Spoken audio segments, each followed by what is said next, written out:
Welcome to our final panel discussion for this conference. This panel discussion I favorably call the session of the explorers. Right, so this is the session where we have Daidriah presenting on the Arawakan language, the Lokono, Dr. Rob with Berbice Dutch Creole, Dean giving us some Maroon languages, and we also have Charlene and Tami with their exploits into Guyanese studies, our Guyanese Creole studies. So our first presenter, Daidriah Telfer, is a lecturer at the University of Technology and a graduate study in the in the Department of Language, Linguistics, and Philosophy under the tutelage of Professor Hubert Devonish. She has interest in language documentation and revitalization. Her presentation today will discuss a project that was a ICCLR and University of Guyana collaborative project where they looked at the revitalizing of the Lokono Arawakan language. So give a round of applause to Daidriah, please. Okay, thank you very much, Kedisha. Good afternoon, everyone. I deliberately did not comment on Clive's question earlier on language revitalization because I think some of what he was questioning will come out in the presentation that I'm about to make, all right? So the title is Wana Dead No Dashwe, and it's really my report on, as Kedisha mentioned, collaborative work that has been done, of course, with Professor Devonish as Ed Kukam Bakawasha, all right, between the ICCLR who pulled me into the project, having worked on Lokono before, and the then Guyanese Languages Working Group, that is now the Guyanese Languages Unit, right, headed by Charlene Wilkinson here. So I'm going to take you through what we did. Well, first of all, how it all came about, and why it came about, and what we did for the project. Before going into that, though, just a little basic background on the language. Lokono used to refer to the language by scholars, Lokojang by the speakers of the community, and Arawak by outsiders, basically. I mean, speakers use the language, but those who are really connected to it do not like it referred to as Arawak. They will continue to correct you and say Lokojang, right, which is the language of the Lokono people. It is a member of the Arawakan language group, and it is spoken in different places. Guyana is just one of them. There's Suriname, there is also French Guyana. Now, basically, the community that we started the project in is referred to as Wakapo Wakukwa by the speakers, and it's located in the Pomeroon area of Guyana, Region 2, and I tried a little map thing there where you see the yellow circle. The community is located more remotely than the other Lokono communities that you see highlighted on the map. It's made up of 25 islands, and what this means is that the members of the community are widely dispersed, right? And the estimated number of citizens, 3,000, it's inaccessible by road, which means that you have to get on a boat to get there. And of the 3,000 people, probably less than 100 actually fluently speak the language. I do not actually have data to back it up, but based on interactions with members of the community, that is what it suggests. So, what is the language status of Lokono? It's referred to as moribund, meaning that it is in extreme endangerment, and dying. So what the speakers of the language have generally stopped using the Lokono language and started using largely Creolese, and for those who have been through the education system, some amount of English as well. The typical speaker in the community is what we call the grandparent generation, 70 years and older, generally a farmer in the community, hardly or never leaves the community, and we can understand why we have that maintenance of the language among that group, and they're relatively isolated in comparison to other persons within the community. Now, why did this whole language revitalization start? I saw this quote earlier, and I felt the need to just read it here. It says, a language that is not a language of government, nor a language of education, nor a language of commerce or of wider communication is a language whose very existence is threatened in the modern world. And in light of what the conference is about and has been resonated throughout the entire session, then I think that this sums up some of a bit of what we have discussed.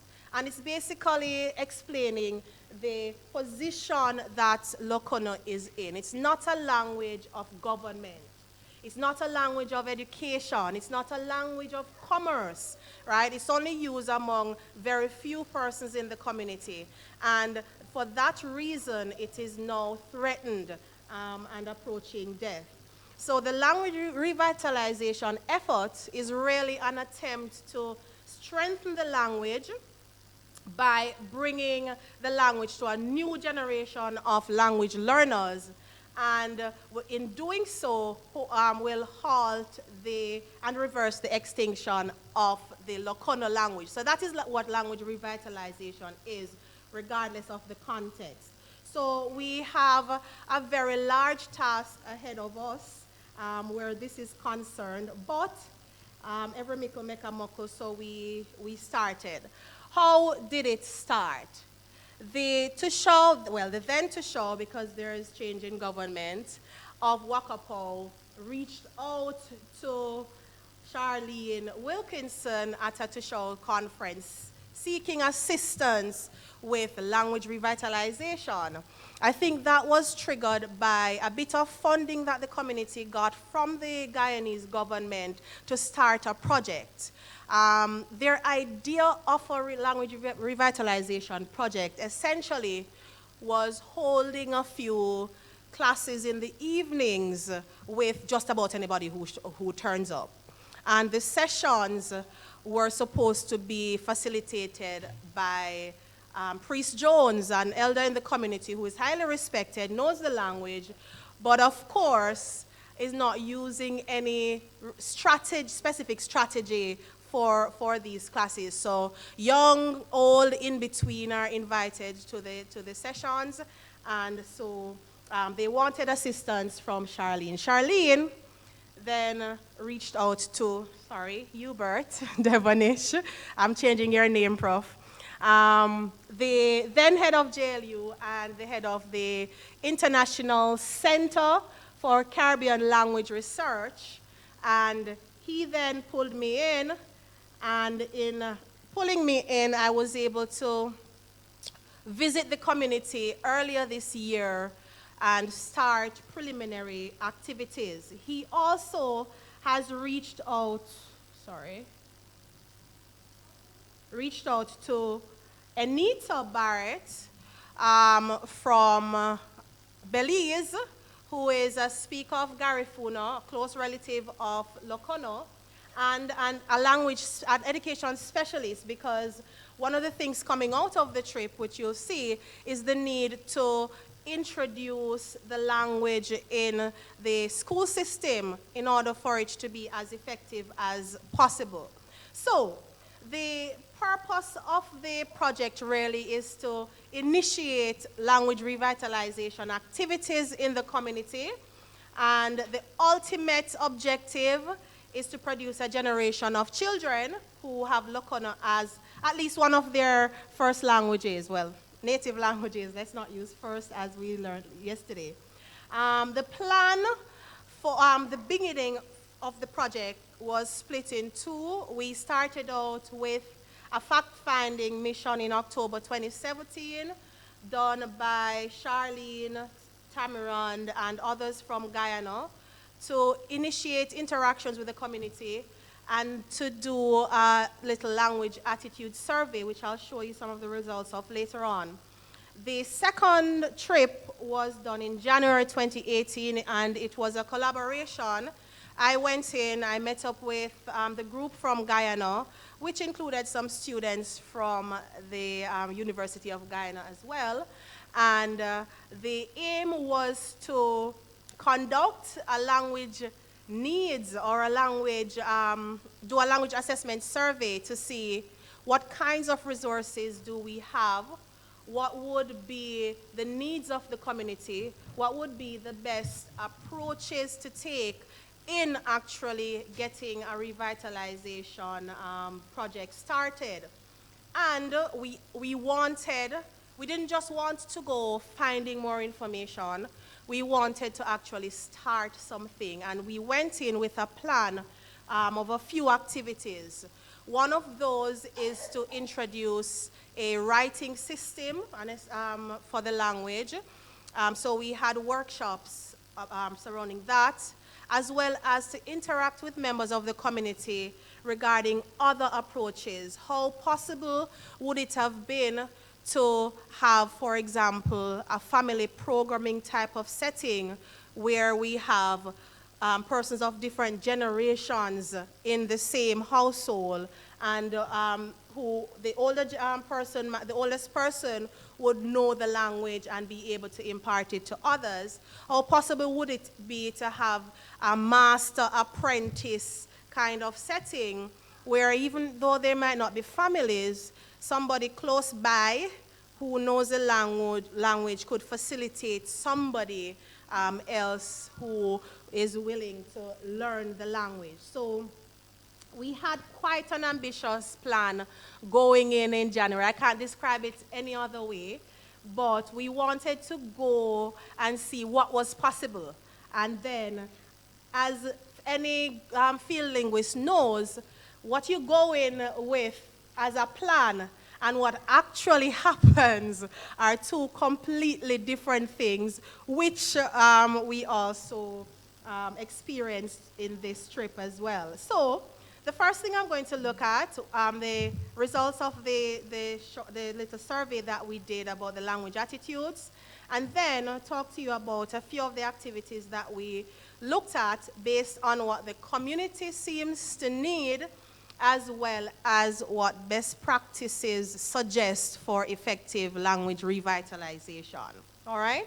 So, starting with the first, one of the questions we asked was about their desire to learn or improve their knowledge of Lokono, because we do have partially competent persons who wouldn't mind improving their language. So we asked whether or not they would like to do so, and 61% of the respondents suggested that they would like to learn or improve on their knowledge of the language, and those were the ones who strongly agreed.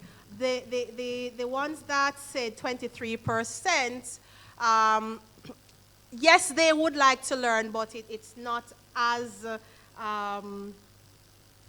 what would I say now? Right, so the desire is not as strong as the others who responded in 61%. All right, it does not matter if Lokono dies. We thought that this was a good question to ask to see how they felt about the language. And 40% strongly disagree that it does not matter, which is good, right? The 49 strongly disagree. So when you put those two together, we get what? 80 89, sorry, my math is not very good. 89% who really believes that the language should continue to be alive, right? So they disagree that it doesn't matter if the language dies. When asked about the most effective means of encouraging local learning and use, 57% thought that formal classes would have been something to implement. 24% thought that the home was a good place to start, and 19% thought that the fluent elders needed to come together and teach the language, basically, because they are the language resource. Now, the results of the trip. One of the things that we knew we needed to do is sensitization about the project as well as build rapport, right? Because we're going into the people's community talking about language revitalization. And what we found is that even though we were invited in by the Tushaw, many people did not know about the project or had misconceptions about what the project aimed to achieve. So much of what we had to be doing during the trip was to sensitize. In fact, there are two distinct instances where I spent a great deal trying to calm people down because they felt slighted. They felt that people were being handpicked for the project by the current administration. And because of that, we got it, right? So Brother Lloyd, for example, when we approached him, we were informed by the Tushaw that he's a good person to speak with about imparting knowledge about the arts and craft of the community. And when we approached him, we thought that he had the heads up that we were coming. He didn't. And in the first thing that he said is that if you want information, you have to pay, right? And because basically one of the main ideas that they have is that this is yet another group coming to take from us. And I had to spend some time explaining that we were actually invited in to assist the community in trying to save the language, because as they know, and then after explaining and telling him that, well, I was here years ago and I did interviews with a number of persons, etc., he warmed up and he started. So if people understood what the purpose was before we got in, then I think that the trip would have been much more successful, all right? So another thing that we did was the writing system workshop. We went with the intention to hold one workshop. We were asked to do 2 in one day. Unfortunately, because of the rain, we had to do it in 2 days, but we still did 2 workshops because the community requested 2 workshops. And these images actually show pictures from the very first workshop where the students and everybody from the Guyanese group was there, right? We went with flip charts. We didn't plan for the wind. And so we had to improvise. So we have, even Tamiran's son was holding up papers just so that I could take them through the system. It was fun, right? But it was very productive. People came out in numbers, especially for this first workshop. And after the workshop, we had a little competition where we gave little gifts. Who could do some, write some words using the system that they have been introduced to. And they participated. Well, for this workshop, the winner got 2 out of 12, but it was an indication that they were willing to be a part of this project. And I got volunteers then and there to be members of a community group that would take part in the revitalization. This is the second day, and it's much smaller group. As you can see, people are standing because we did not have anywhere to sit. It was the, what you call it there? Their little stadium, basically, on the field. And so we had to we put down the charts on the ground for holding purposes, and we took up each sheet when it was time to take them through the different parts of the system. They came, they stood, they participate. The lady, what side is this? On the right, bottom was the winner in that competition, right? And we were very happy. It was 3 out of 12. She got higher than the previous person, right?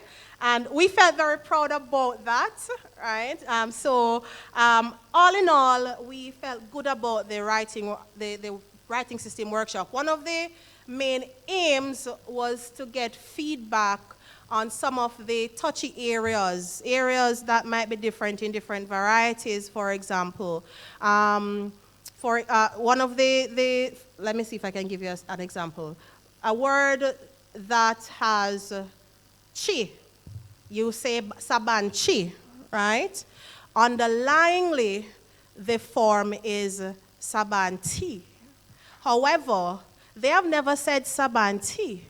And the previous persons, for example, I don't remember his name right now, has been promoting a writing system across all versions of Arawak that uses the underlying form.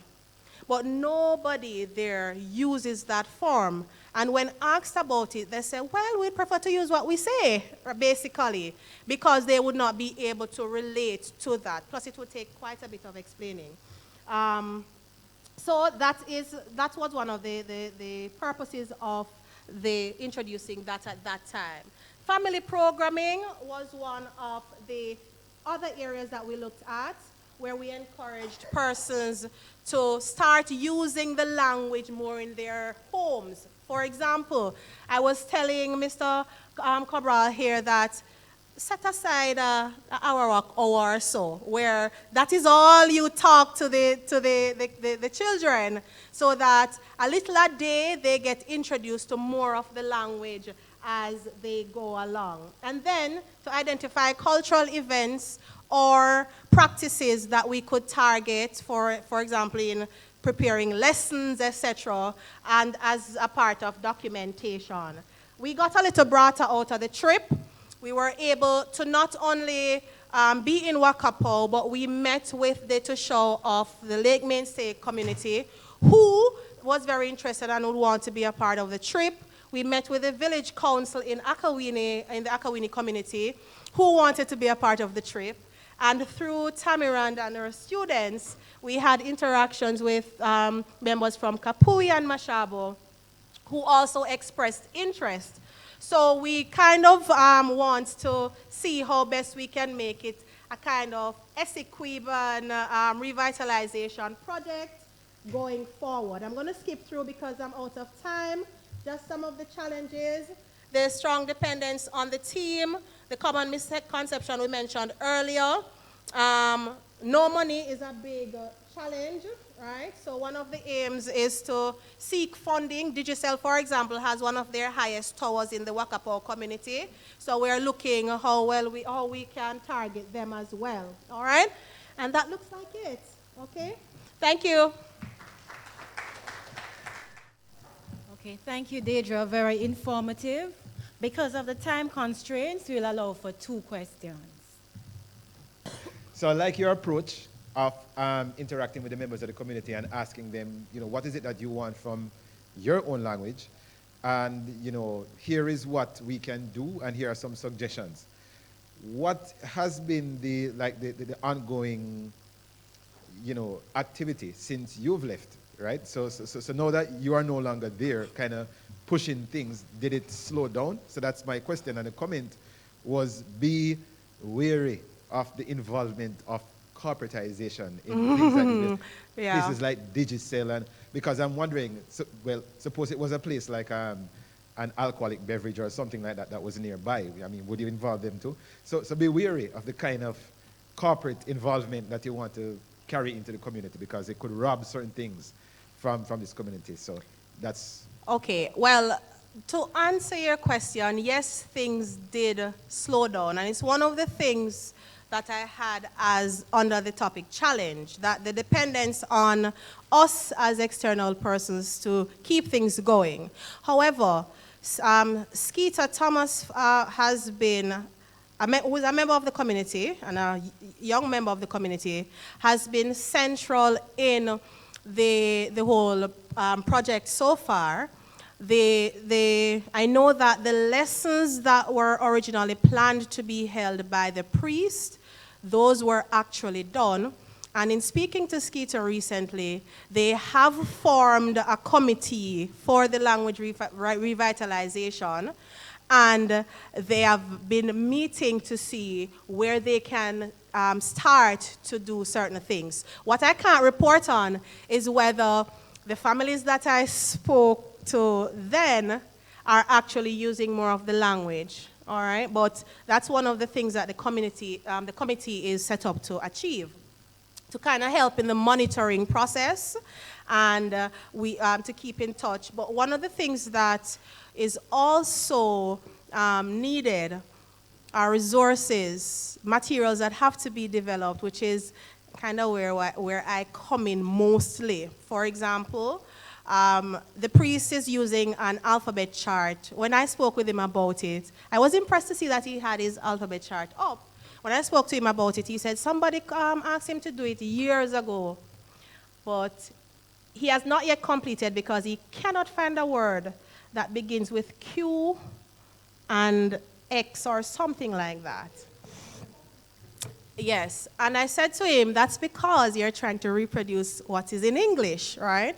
As opposed to representing the sounds that exist in your language. So you're trying to find specific words that could, and you're not listening to what the sounds are, you're not being guided by what the sounds are. So you have a perfect chart that can be used to teach the language. Well, not perfect, because I was discussing some other areas with him. But that's one of the things that I need to work on to get to them so that they can also be resourced. Yes, Prof.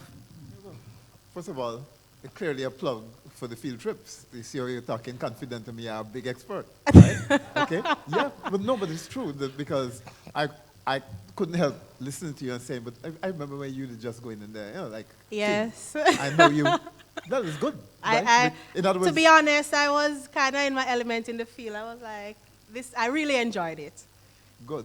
And the other thing, just to say, of course, that I just add in, since you called the name, that the thing with the concept being that you picked up that they wanted formal education, all of them in the Essequibo course, and there were school teachers, basic school and primary school teachers that we figure maybe can be targeted to bring in the elders, even if they themselves don't know the language, and basically initiate some kind of mother tongue education, given that the Ghana government has already moved basically to approve some element of mother tongue education. And I think UNICEF is also oriented in that direction. So the idea was really to bring in now an education expert who would do a bit of a feasibility study with a view eventually to doing a second visit to train the teachers, right? So that's where we are. And in terms of the funding, the ICCLR funding is what's been used so far to finance this, rather than Mr. Digicel. Right. Yes, and at least 3 teachers expressed interest to be a part of the project. Yes, Prof. Yes, Prof. Daidriah, one of the advantages of that location, of course, is that Wakapau is central to the development of to the retention of the Arawak language in that whole area of Guyana. And if you go to Kapui, if you go to Mainstay, if you go to everybody is Moshabo, connected to Wakapau. Everybody is linked into Wakapau. My question is, how are we going to use those links to advance us to the next stage? Well, The Priest Jones that I mentioned earlier was, well, the mainstay community actually got funding before Wakapo or at the same time for language revitalization. So the priest was split, basically. So resources from Wakapo, resource persons from Wakapo are the ones who have been assisting in Mainstay and Kapui. Right now it's just restricted to one person. But if it's going to be an whatever the word is, project, then Wakapo will have to be central. It would mean, though, if it's about getting access to native speakers, then traveling will have to take place, right? And that is something that already is a challenge and something that would have to be worked out, the traveling, because the native speaker competence is needed for us to achieve what we want to achieve. And therefore, a part of what we will have to sit and map out is how best to share what Wakapo has, because the reality is the other communities do not have speakers. Juanita Fernandez in Mainstay is the only partial speakers, and I say partial speakers, even though she knows much of the language, because she'll tell her, lad, I don't remember that, right? And she'll tell you, and why you wow with the language? So she also has that kind of attitude, and we would have to butter her up a little to get her to participate. But Wakapo would have to be a central part of it. How? Not sure just yet. All right. So thank you, Daidriah. Can she have a round of applause?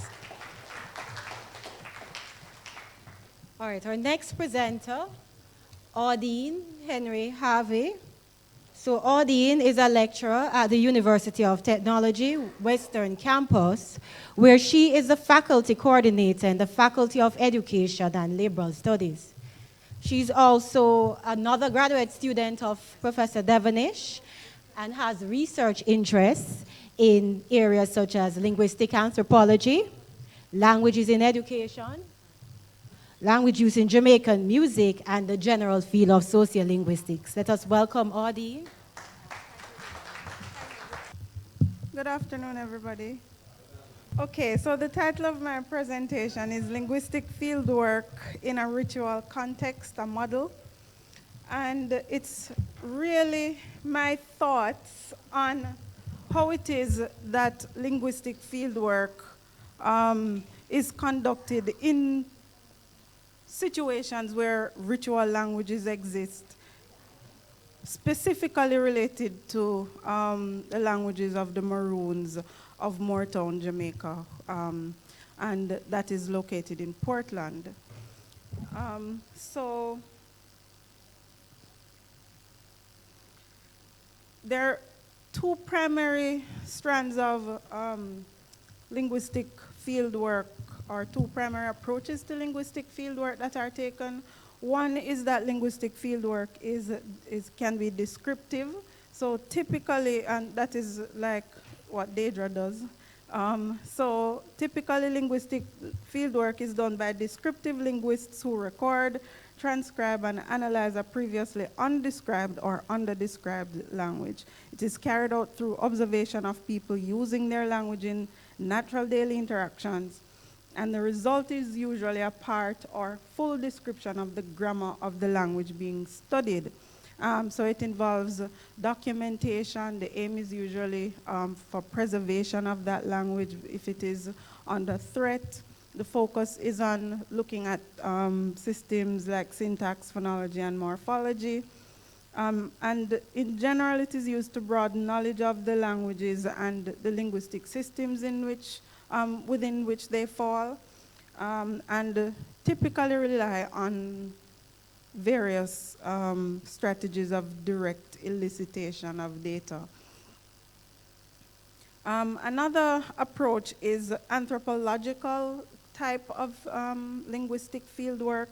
So the focus on using fieldwork, what it is the focus on using fieldwork to drive an understanding of the way in which languages a mode of social interaction which provides the material out of which a group of people recognize themselves as a community. And so persons who do linguistic anthropology are a kind of minority group within the whole linguistic fieldwork landscape. Most linguistic fieldwork is descriptive in nature.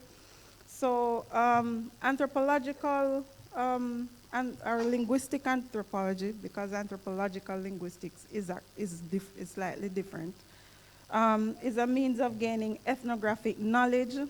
The focus is on how language reveals socio-cultural identities, the shared ideologies and worldview of the people that use them, and it focuses on the importance of also of documentation of endangered languages. This runs across both of the approaches. So there has been a lot of linguistic fieldwork that has come out of the university. So as you saw in the earlier presentation, Professor Robertson is perhaps the resident fieldwork expert, I think, in linguistics within the UWI. And he has been responsible for organizing pretty much all of the fieldwork expeditions that, as students, that we have gone on in Guyana, Suriname. Help me out.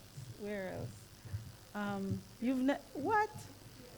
Curacao, Aruba, right? So, and one of Professor Devonish's catchphrases when we were undergraduate into graduate students, well, at the undergraduate level, was that we should do linguistics and see the world. Do you remember that? Right. So it started with Professor Devonish. I know other persons that have done research using fieldwork are Joan Ferreira on Portuguese in Trinidad, Karen Cumberbatch, who did work on country sign language in Jamaica, Nicole Scott, who did work on Trinidad French Creole, and of course Daidriah, who you just heard from, who continues to do work on Lokono. And all of these persons still work in these areas.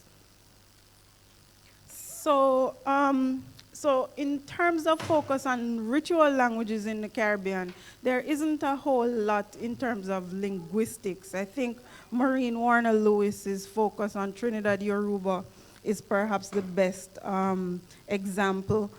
However, Richard Price's work on Saramaccan and Kenneth Bilby's work on Jamaica, on the Maroons of Jamaica, which are anthropological work, are extremely important even for linguists because it involves a significant focus on the language of these groups and how those contribute to an understanding of their culture. So let me just tell you a little bit about how I got introduced to the Moortown Maroons in Portland. My first visit was as an undergraduate student doing Creole linguistics.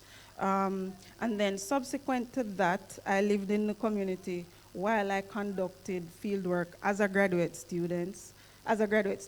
And I have been involved in many subsequent trips to the community. I have developed a relationship, and I should say we have, because really it is not just me, it is Professor Devonish and I. I think we're kind of a package deal in that community. So we've developed a relationship with the community that goes way, at this point, it's way beyond just conducting research. So the language situation of the Moortown Maroons. It's a Jamaican Creole speaking community. That's the first thing to note. And some persons, mostly older members of the community, speak Cromanti and what I call Old Maroon Creole, and you might have heard referred to as Maroon Spirit Language by Kenneth Bilby. I make the distinction between I do not refer to it as Maroon Spirit language, primarily because it was not originally a spirit language.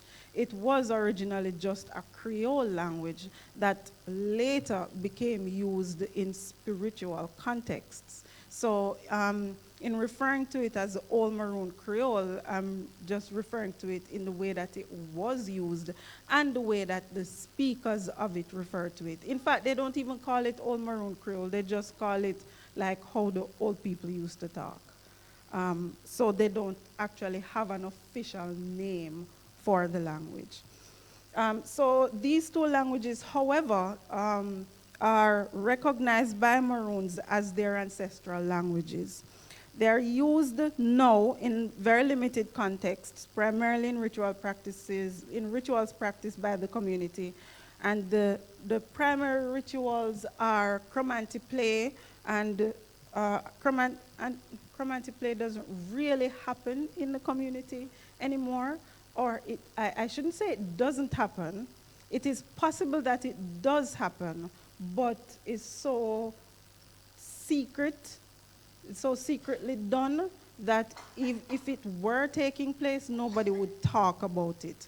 And despite the level of comfort that we have with the community, that still is something that would remain hidden. And I'll give you a little story to explain why. So chromantic play is a traditional Maroon ceremony in which a combination of the important practices of singing, dancing, and drumming, led by a feteman, and a feteman is a ritual specialist in the practice, are utilized to aid in the invocation of and consultation with dead ancestors so that the ancestors might aid them in solving some kind of problem that is brought before them. Usually it's a problem of a spiritual nature.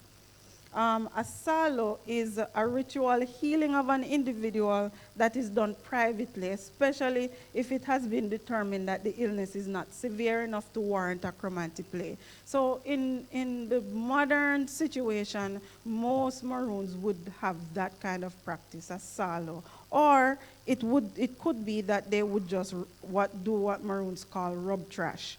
Rub trash in itself is not a ritual, it's just an expression that is used to explain what is done, but it falls in the realm of ritual because it involves the use of Maroon herbs for medicinal and spiritual reasons, and anything that involves the use of herbs is ritual because you don't just use a herb, you have to consult with the spirits in order to use that herb.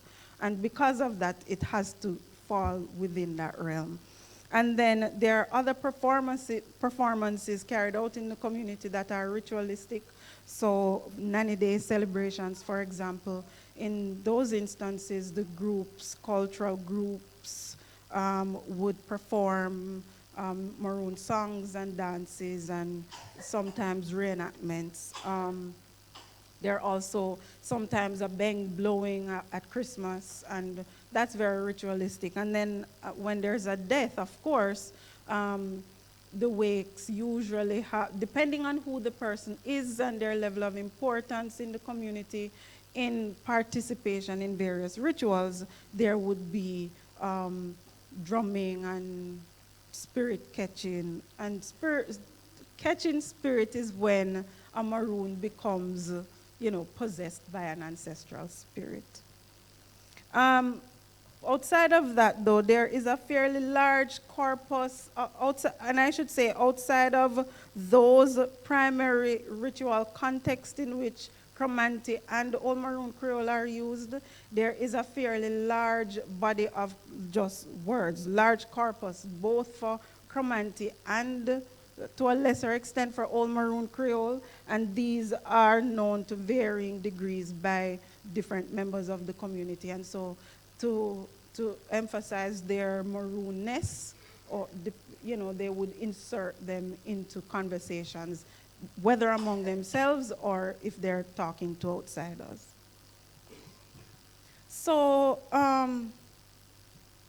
So some of the challenges faced in doing linguistic fieldwork in this kind of setting, and I've highlighted 4 of them. And the major one relates to the issue of secrecy.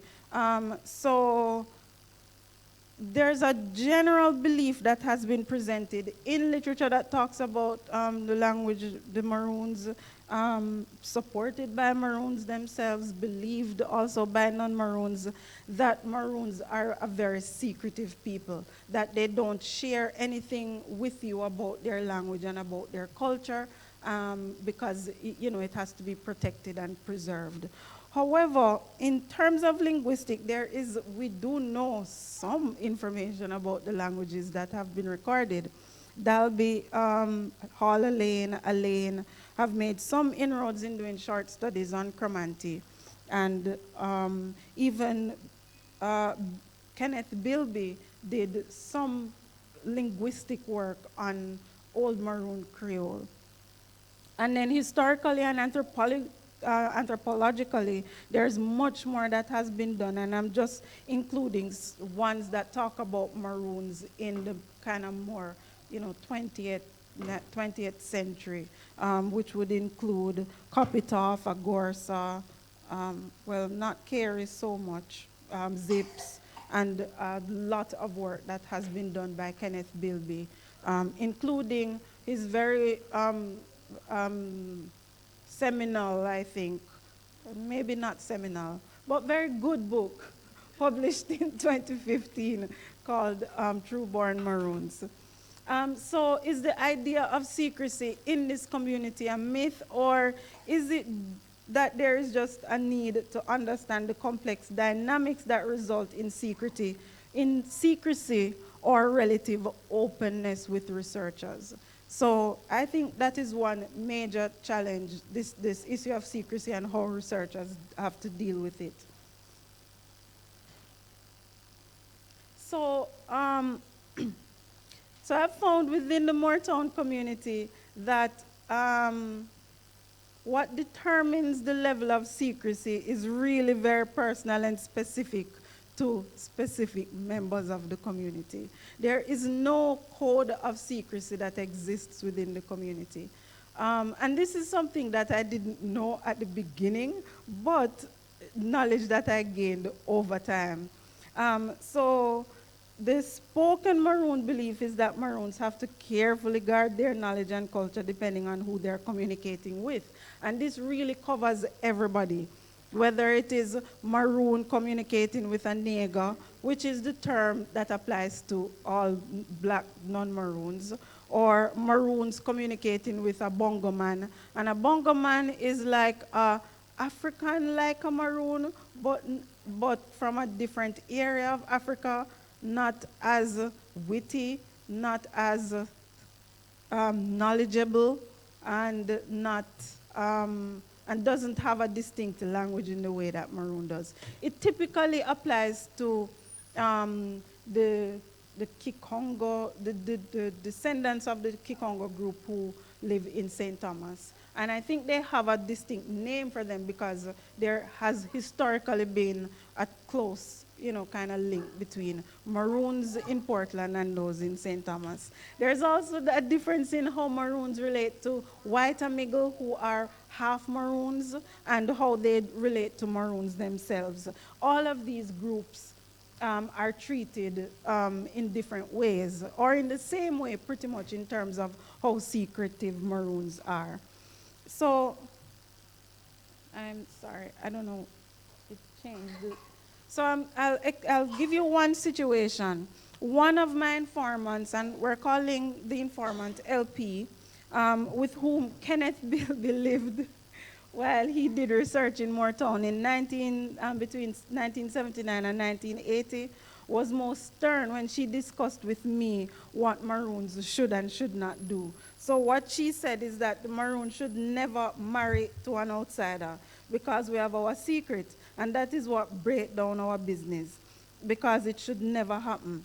Our old people leave that on record that Maroon people should not marry to stranger.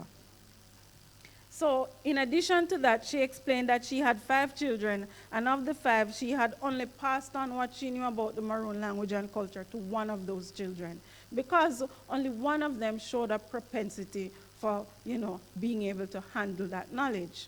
And then she also told me that while Kenneth Bilby lived with her, she shared not one single word of anything having to do with the language and the culture with him. However, she freely shared lots of things with me, and I don't know why she did that. Her only explanation was that she liked me. She liked me, and so she told me what she wanted to.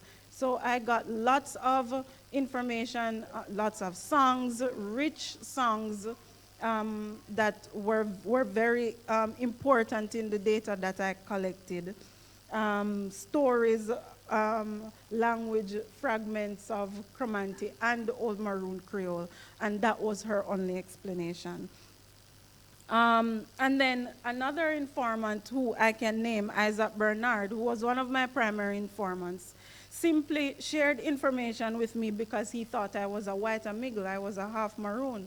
I know I'm not a half Maroon, but that seems to have been what he needed me to be in order to tell me what he wanted to tell me. So, so another issue, and I'm sorry, this is the wrong presentation. Another issue relates to issues of language transmission and language death. How is it that language is transmitted, and how is it that languages die in this kind of situation? What does the fieldwork reveal? And this is another instance in which, like, long engagement with the community is what has helped me to figure out how it is that this works. So there are differences in patterns of transition that may result in the misguided belief that there is no transmission of language taking place. So for example, one challenge is the Maroon worldview that no Maroon is viewed as having a natural right to knowledge. So even if you are a Maroon, that doesn't mean that I'm going to tell you anything. Knowledge of the uses of Maroon herbs, access to ancestral spirits, and Maroon science is seen as being potentially extremely dangerous if entrusted to the wrong person. So since this knowledge is equivalent to literal power, it is a power that Maroons have to really fight for. And so one of the stories that we know is of a younger Maroon person wanting to learn the herbs that were supposed to be used to heal a sickness. And so he went to one elderly Maroon, and the Maroon man told him just 2 of the herbs and said he'll tell him 2, but he has to find out the other one on his own. So he had to go around checking with other elders to see if he could get 2 that included the one that he did not know. And so that is how he figured that out. So persistence is what gets you knowledge in that context. My time cannot be up. The bottom line, what I wanted to highlight was that conducting linguistic fieldwork in this situation doesn't just involve prolonged engagement over a period of 6 months or a year that is typical of descriptive linguistics or even standard linguistic anthropology. It is prolonged engagement. You have to engage with people over the long haul. The breadth and width and depth of knowledge that I have only managed to gain after years and years of developing an understanding of the multiple layers that exist. And so if you were to just take what informants say, if you were to just look at it on one level, you leave with an understanding that is in fact superficial and incorrect without gaining in-depth understanding of how the culture works and how the ritual works. And the community expects, not the community as a whole, because you really can't view it as a whole. You have to develop relationships with individuals within the community. And through those individuals over time, they kind of take you into their confidence. and you integrate into the community. So Professor Devonish and I have spent years attending funerals, going to Christmas things, no, not Christmas. I think one year we had to do Christmas for our informants. Going to funerals, speaking at funerals. Professor Devonish had to contribute towards building a house for one informant because his house was falling apart. And so all of this combined really helps the community to know that you are there because of a genuine interest in them. And they have an understanding that you're not there to exploit. And so that is my model for engagement in a ritual community. Thank you. All right, thank you, Audine. We'll allow for 2 questions. What if when I go to study the Maroons next, the same lady said to me, you see, Audine, I don't tell her one thing about Maroon culture. You just go with it. Like, if she tells me she didn't tell Bilby anything, she didn't tell Bilby anything. Yeah, but I guess that's the importance of, take into consideration everything. And it's the same way that the knowledge is kind of dished out in bits and pieces. Or that Bilby gets some and Audine gets some and so on. So one of the things that I wanted to point out was this, that is, what is central in that culture is this phrase that all Maroons know, which is chamu chamu yetu. And what chamu chamu yetu means is that you talk some and left some. So you never say all. You have to keep some for yourself because you can't give away everything that is important. And with the Maroons, it is more is kept than what is given. And I think the other thing in connection with Bill B, the fact that LP mentions to you or us that, in fact, not only did she not tell him anything, but he has a footnote in the article, which she has, that says, which reverses LP, her initials to PL. Told and it me says, nothing. I lived with PL, but PL told me nothing. So it's in a footnote, right? Bill B establishes that. Yeah. The 2 other things, well, obviously, again, tribute to the field work and the stuff, the thing. What was the other point I was going to make? I forget now. So this model of community engagement is something that, I don't know, I think it happens more naturally when the researcher has, I guess, some kind of affinity with the community members, right? So in that regard, so you say she like you, and I was thinking to myself, he's a spirit tech, right? My spirit tech you, fine, that kind of thing. Yeah, right? And it's, I read, when you were talking, I think back to the first time when I went to Guyana on a field trip, and I was looking at folk stories. And Joseph Tagalong, he was looking at pronouns, and we were trying to investigate the people. And we were asking to tell us dopey stories in the middle of the day. And we did young and fool, and it never worked. Fine? And we had to start to tell our stories that we know in Jamaica, and it was after that they started to warm up. And like just before the day was done, they tell me one story, and it was enough. And it was that kind of engagement that we had. Now, if you were going to replicate this model on a larger scale, one of the things I heard earlier this week was that the whole field trip thing is on a decline now. What would you do? What kind of things would you be proposing? It's not necessarily about the field trip, but it's about once you are interested. So, for example, I was referring to the Kikongo group in St. Thomas. There hasn't been any significant linguistic research on that group.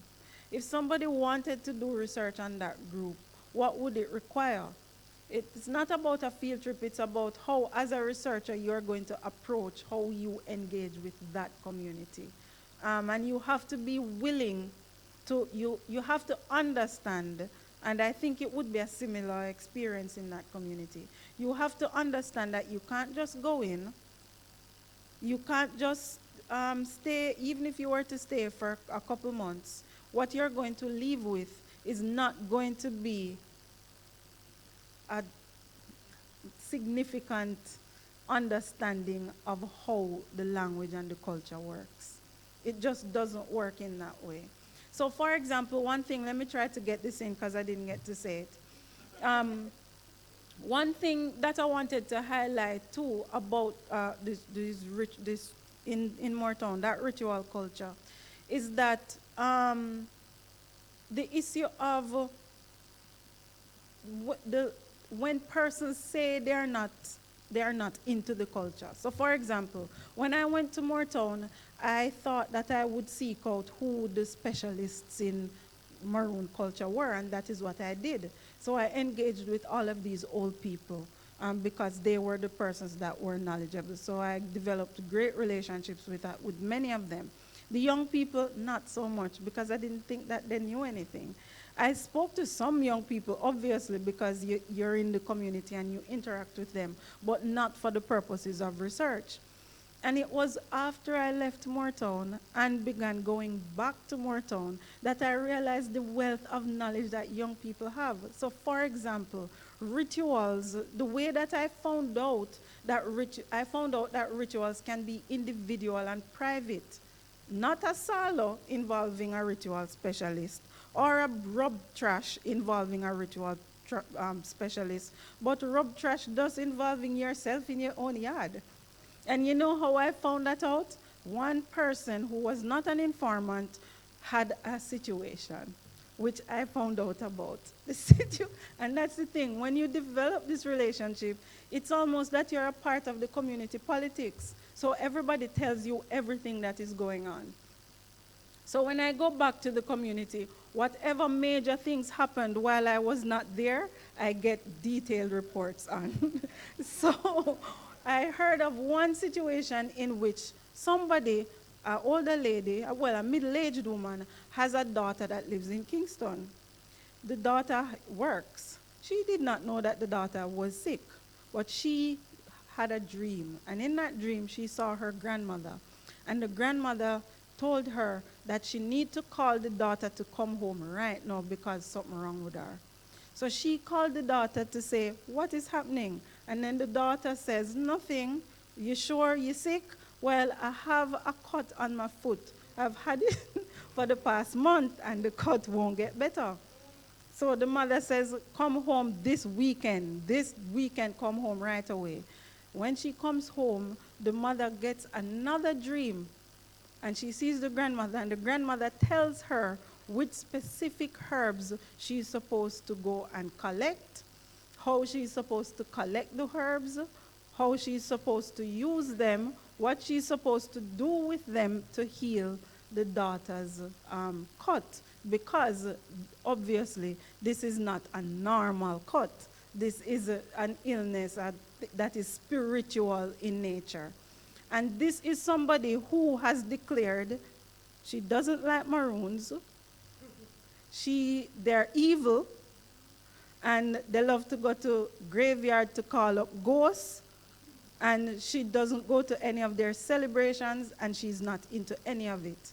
However, the connection with the ancestor is still there, because you can have a personal ancestor, your grandmother, your grandfather, your father, that can can visit you, can pass on this knowledge to you. And that is an understanding that I would never have had I not continued in my engagement with the community. I would be one of the misguided persons saying, this culture is dying, this language is dying, and not understanding that there are multiple ways in which it continues to exist in the community. So, yeah, just wanted to add that because I didn't get to it. Very nice. All right, thank you again, Audine, for that presentation. So next up, we have Professor Ian Robertson. Professor Rob is a professor of linguistics and the former dean of discipline in the Faculty of Humanities and Education at St. Karen, help me with this pronunciation. She's always correcting me. Augustine. Yeah. His career in his career, he has contributed significantly to the field of Caribbean linguistics. He is our father of field trip. Ardeen referred to him in her presentation. He has taken us on numerous field trips. Dr. Rob is also known for his discoveries of two Dutch Creoles people believe to not have existed, Skeppy Dutch and Berbice Dutch Creole. And he'll be presenting on Berbice Dutch Creole for us this evening. Dr. Rob, please give him a round of applause. Okay, thank you very much. I have to say that I'm very pleased to be at this event. I guess I'm probably the person in the room who knows Hubert longer than anybody else. I even take the blame for getting him into this linguistics business. So all of you who suffered at his hands, mea culpa. Mea maxima culpa. And it's good to see the number of things that have happened, and it's particularly good for me to see how we have worked together. There's a thing in Ghana that we say, puppy ton dog, and he has a habit of referring to me as, well, he once called me on the same matter of field trips, when he discovered that I had taken my students on a field trip, and after I found it was successful, I called him up and said, listen, you want to send some students with me on a field trip? He said, you been on a field trip? He's a dog. He's a dog. So we have this dog thing, and yesterday when I saw him in his shirt that says, it was not a Mr. Dog, but back a dog, right? I understood fully what he meant by that.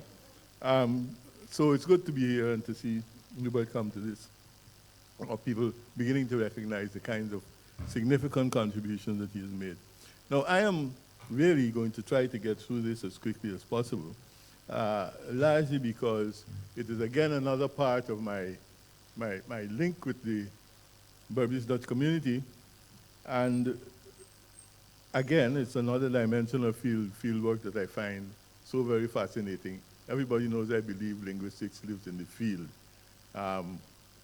I recognize my theoreticians and so on, but linguistics lives in the field for me.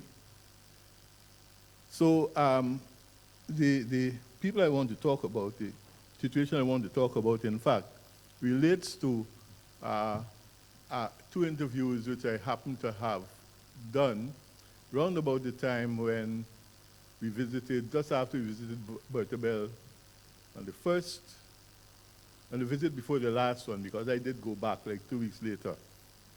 And one of them actually lived in Dubai at the time. So I had a chance to interview her. And the other one, interestingly enough, well, you'll hear about them both.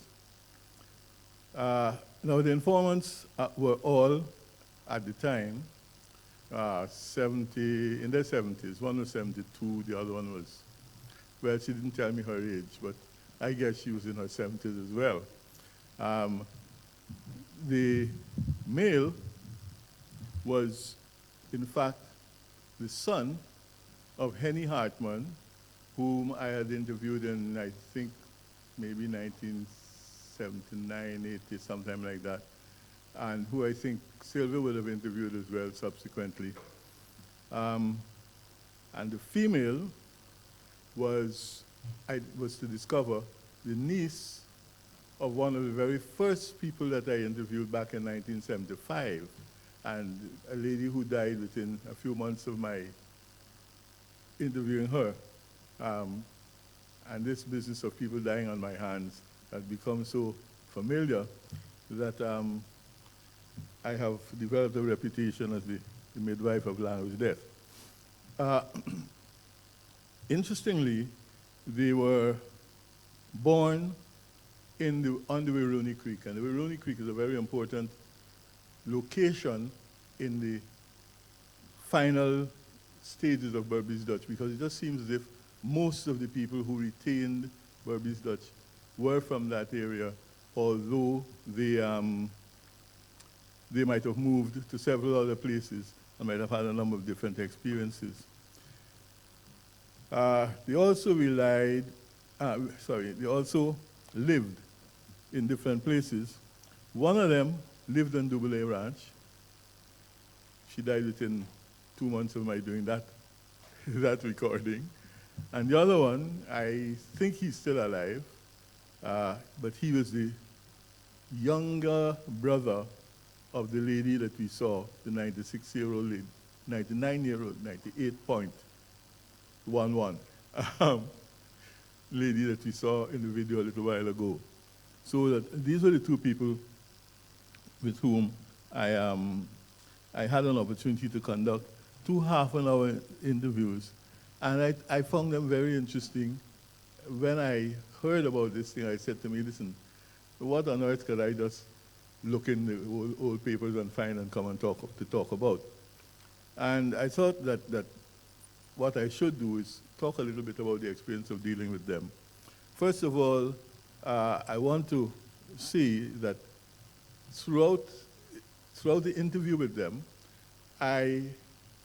because I was curious about their own competence, I decided I would speak to them only in Berbice Dutch, insofar as my fragmented Berbice, my non-native speaking Berbice Dutch. I don't think it's too fragmented, but insofar as it allowed me to, I decided I would keep the entire thing in Berbice Dutch.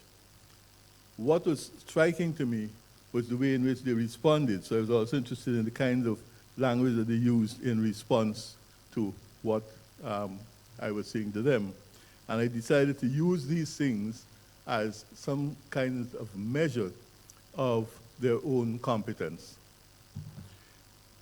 And those levels I kind of determined by looking at accuracy of response. In other words, you ask them a question, do they respond appropriately? Does their response signal that they understood what the question was about? Secondly, well, not secondly in terms of importance, but also the length of time it took them to respond to the questions that I posed. Also, their own overt statements on their comprehension, and sometimes the length of the response, and finally, the number of utterances that they initiated in Berbice Dutch, because remember I said, I spoke to them exclusively in Berbice Dutch, and I asked them, and they responded in whatever they felt like responding in. So that's what that was about. Now, clearly one was male, the other one was female because of what I said earlier on. But I decided, let's look and see, just go through some of the samples, the examples of the responses and the behavior that we got. Now, the male, who was the son of Henny Hartman, I said to him, Wanga you bante? And he says to me, December 1932. Now, those of us who know Berbice Dutch would recognize immediately that he didn't understand the question, because I was asking him, where were you born? And he said to me, December 1932, which means that he was guessing, all right? And then I said to him, Wanga, Wanga, Wanga. And after I said that like 3 times, he recognized, Viruni, Viruni, you know? But it took him some while to sort of recognize the actual direction of the question. At another point in the interview, I say to him, Hofele toka yeno habu danga tituwa yungu. How many children were in the area when you were young? And his response is, like, I ain't get you there. All right? Overt statement. And then I say, Toko, Toko. He said, children. So I say, how fella Toko? He looks at me again. And I said, in Maha Muso Toko, they had enough children? He said, 9. Now, while that might sound like a reasonable response, in fact, he was responding to how many children there were in his family. He wasn't responding to my question, which originally was asking him how many children were in the area at the time. So again, you see that his control was really very, very shaky at that point. At another point, I said to him, what you may you know colerte di lanchi? What make you not learn the language? Right? And he says to me again, I ain't get you there. All right? So quickly, I began to recognize that this is somebody whose competence was really, at least at this point, his productive competence, even his receptive thing, was really very, very shaky. So I asked him at another point, you heard what I pan to you? You heard what I tell you? And he says, yes, but me not understand. All right? Now, he didn't understand. Yes, I heard you, but I don't understand. So it's an open statement. Then I say, Tichu a Yungu, you used to beefy the lanchi? You lie. He says, yeah. All right, so he seemed to understand that. And I said, Metewi. And then he calls out the name of some people who I had interviewed, and I think you would have interviewed some of them. You would have interviewed them as well. Rita, Amos, Rita was my own special. Rita was, in fact, the very first person with whom I did an audio recording of Berbice Dutch. Amos, he said, you beefy method them, but just for a pastime. You notice what has happened? He's used the word beefy, which is the Berbice Dutch word for to speak. He said, you chat with them, but everything else is in English. All right? So although he's now beginning to warm up to, and this is way down in the interview, he's now beginning to warm up to it. He says, most of it is still in English.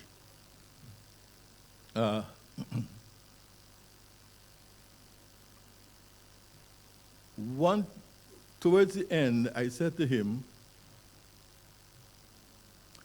why did you come over to, why did you leave the Berbice River? And he said, Eke la hante the Berbice River and set a hiri. I left the Berbice River and settled here, which is, again, interesting for me. I was interviewing him, actually, in Linden, which is in the Demerara area, a long way away from his home. And he says, yes, he moved and he's come here to live. Then I asked him about his father.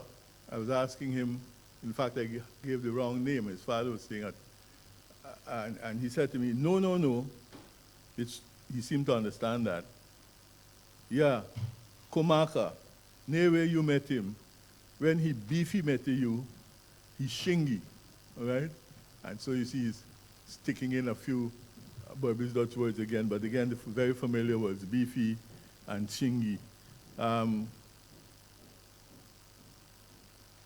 then towards the end of the interview, he says to me, you know, more of this I can understand, but I can't bring it out. I definitely in school now. On the other hand, by contrast to this man, the female,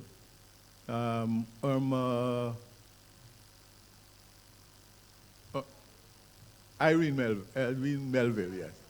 Irene Melville. So I'm speaking to her and she says,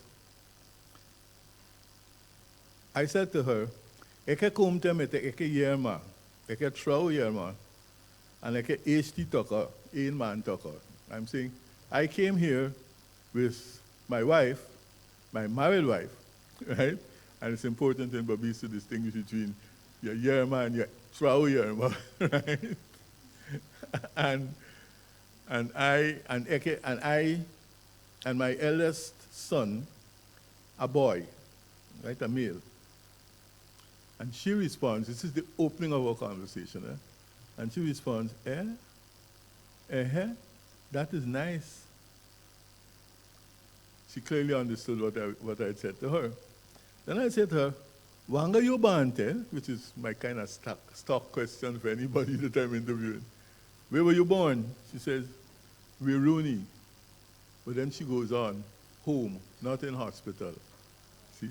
So she's giving me further information about herself, but again, she goes into English to do that.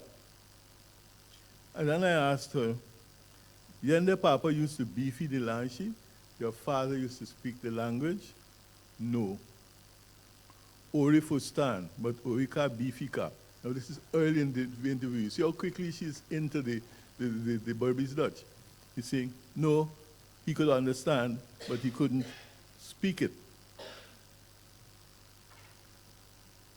And then I say, you need a Madeline Rogers? Now, Madeline Rogers was one of the very first, she probably was the third informer that I interviewed in 1975, in October 1975. And she died shortly after. When I asked her that, she says, my aunt, Madeline Rogers was her aunt, Eke Mama Soswa, okay? My mother's sister. So again, you get this sense that she's in pretty much good control at a productive level, even though she didn't seem to be using it very often. Then I asked her, how fella yari you live for here? How long you living here?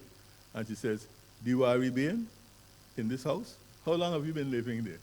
She says to me, in this house? All right? So clearly, this is somebody who is in pretty good control. What about Henny Hartman, who is the father of the other guy? She says, Owalefa Krekebin used to live in the creek. Then at another point, I say to her, how fella talk up you habu? How many children you have? And she says to me, I can creek that dree, but ain't daughter, the boy. All right?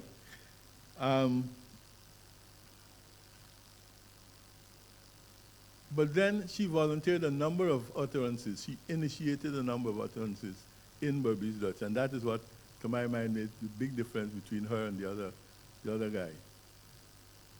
You see, well, she started by saying, whenever you worry, when are you going home? And when I answered her, she said to me, no, sorry. She started off by saying, you pocket dishi candy, that is, you like this area, this place? Right? And then I told her yes. She then said to me, whenever you worry, when are you going home? And when I answered that one, she said to me, you muwengi moi tit you mote worry. Now the other guy, in more than 100 utterances, did not initiate more than 2 sentences, and then they were just partial Berbice Dutch. This lady clearly had much better control. So the significant contrast, since somebody showed me a sign just now, are, first of all, that the comprehension levels of the female, of the Melville lady, are much higher than those of the Hartman guy. And the female also uses more Berbice Dutch in her responses. Obviously, she's using Berbice Dutch very easy. She has a facility with it. I pointed out she initiates more Berbice Dutch utterances. But also, importantly, she had a positive, I've got to say demeanor, because it's not so much what she said, It is how she dealt with it. There's a kind of, as she spoke about the language, you had this sense that she was glad that somebody was here talking to her about it and that she could get an opportunity to use it, because there are not that many people around who could even do what she was trying to do now. Now, there must be some explanations for these distinctions. To my mind, the first one is that the nurturing process in the area seemed to be very much one of people growing up with their grandmothers. I was really very struck by the number of females who said to me, including this very last one that we saw in the video, that she lived with her grandmother, and that's where she learned it. She actually said, when my grandmother's friends come to the house, and we beefy, that's how you hear her. When they talk, it's so you hear. Okay? And she goes on to say, but they never put me to sit down and teach me the language. She says all that in Berbice Dutch. And this practice of having the children exposed to the older females seemed to me to have given them much greater exposure. The males tended to move out, which is what happened with the Hartman guy. He had moved out of the river and he was living in Demerara. So he wasn't sort of in the center of the community where he could get continuing exposure to the language. So the business of maintaining contact with the speakers was terribly important. And the business of having positive attitudes to Berbice Dutch and its use, I think, were critical to the I wouldn't finish the sentence, my time is up.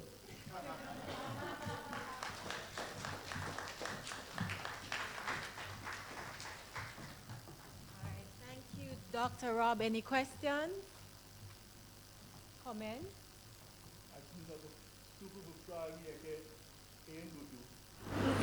Do you Musudangi? Translate. If you don't want to ask any questions, then thank you. Any comments, anyone? All right. No problem. Round of applause for Dr. Rob. All right, so our next presenters, we have two presenters, Tami Delissa and Charlene Wilkinson. Charlene has been a teacher of English language and literature at the secondary level for the early part of her teaching career. She graduated from John Carroll University in Ohio with a BA in English in 1977 and from Windsor University in Canada with an MA in English in 1983. She has taught in Guyana, the U.S. Virgin Islands, New York City, and in Jamaica.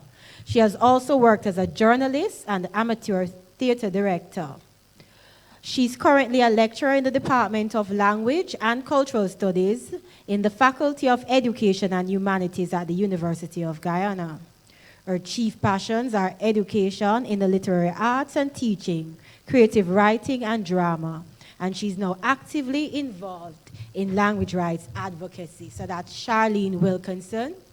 And then we also have our next presenter, Tami Delissa. Tami is a lecturer of linguistics at the University of Guyana, Faculty of Education and Humanities. She earned her PhD at the University de Genève, right? Where she researched the area of child language acquisition of the syntax of her native tongue, Jamaican Creole. Her research interests include child language acquisition, Creole linguistics, sociolinguistics, language use in education, and translations.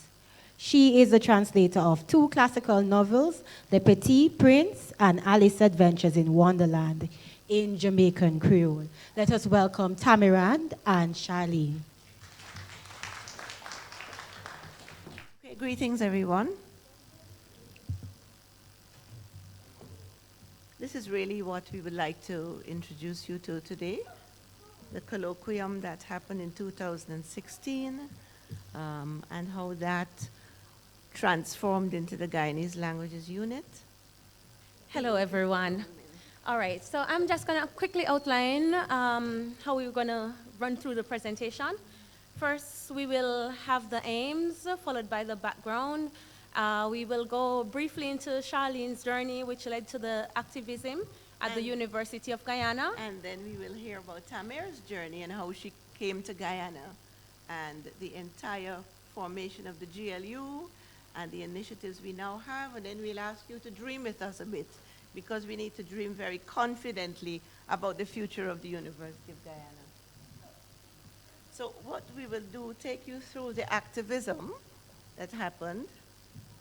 And we will be also outlining the plan of action for the GLU in terms of how we mobilize language planning and policy issues in Guyana. So, Charlene, why don't you tell them a little bit about Guyana? Right. I really should say probably most of you know more about Guyana than I do, having come through with Professor Robertson as researchers. For those who don't know, Guyana is a pretty large landscape, but a very small population, less than 1 million people, and most of the people are still living on the coastland. Now, in terms of language, obviously, it would be quite clear to most of us in this room that the ethnicities that we have in Guyana would impact on the kind of language in terms of the varieties of Creole languages that are spoken, as well as the indigenous languages. So we have, all right, now if you look at the map, that's a linguistic map from Ethnologue. It may be inaccurate, but it still basically gives you do you mind if I hold it like this? Okay. It gives you the way the languages are spread out in Guyana. And if you look at the pink areas, that's where you would find the Patamona and the Makushi speakers. Down in the south, where you have the green areas, you have the Wapishan. Now, if you noticed the coastland area, now those where you have indigenous languages on the coastland, that is where you have the endangerment because of the pressure to speak Creolese. And yeah, okay, sorry, the time, we have to really rush through this. But the point is that this linguistic diversity that is so great is masked by this tendency to see Guyana as the only English-speaking country in the world, and in South America. And that has in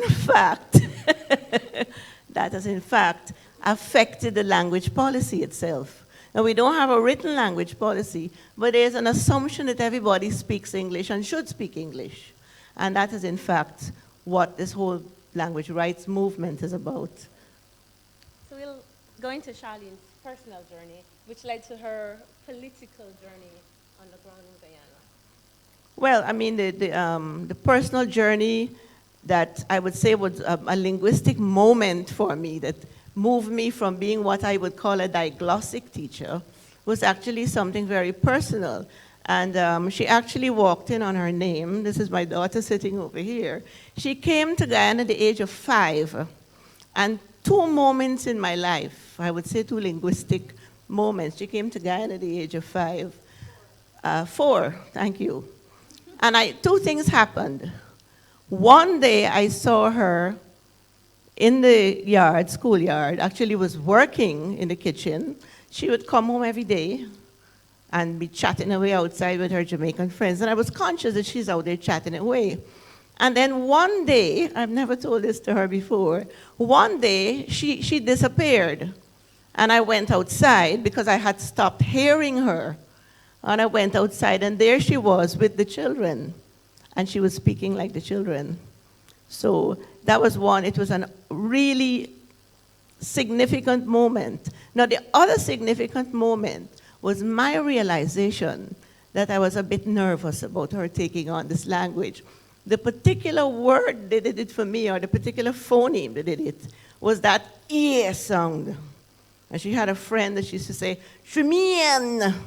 And I remember just momentarily being slightly afraid that she would be trapped in this language. And I really understand the naysayers, because there is a deep fear of being trapped in a language and not having access to the language of power.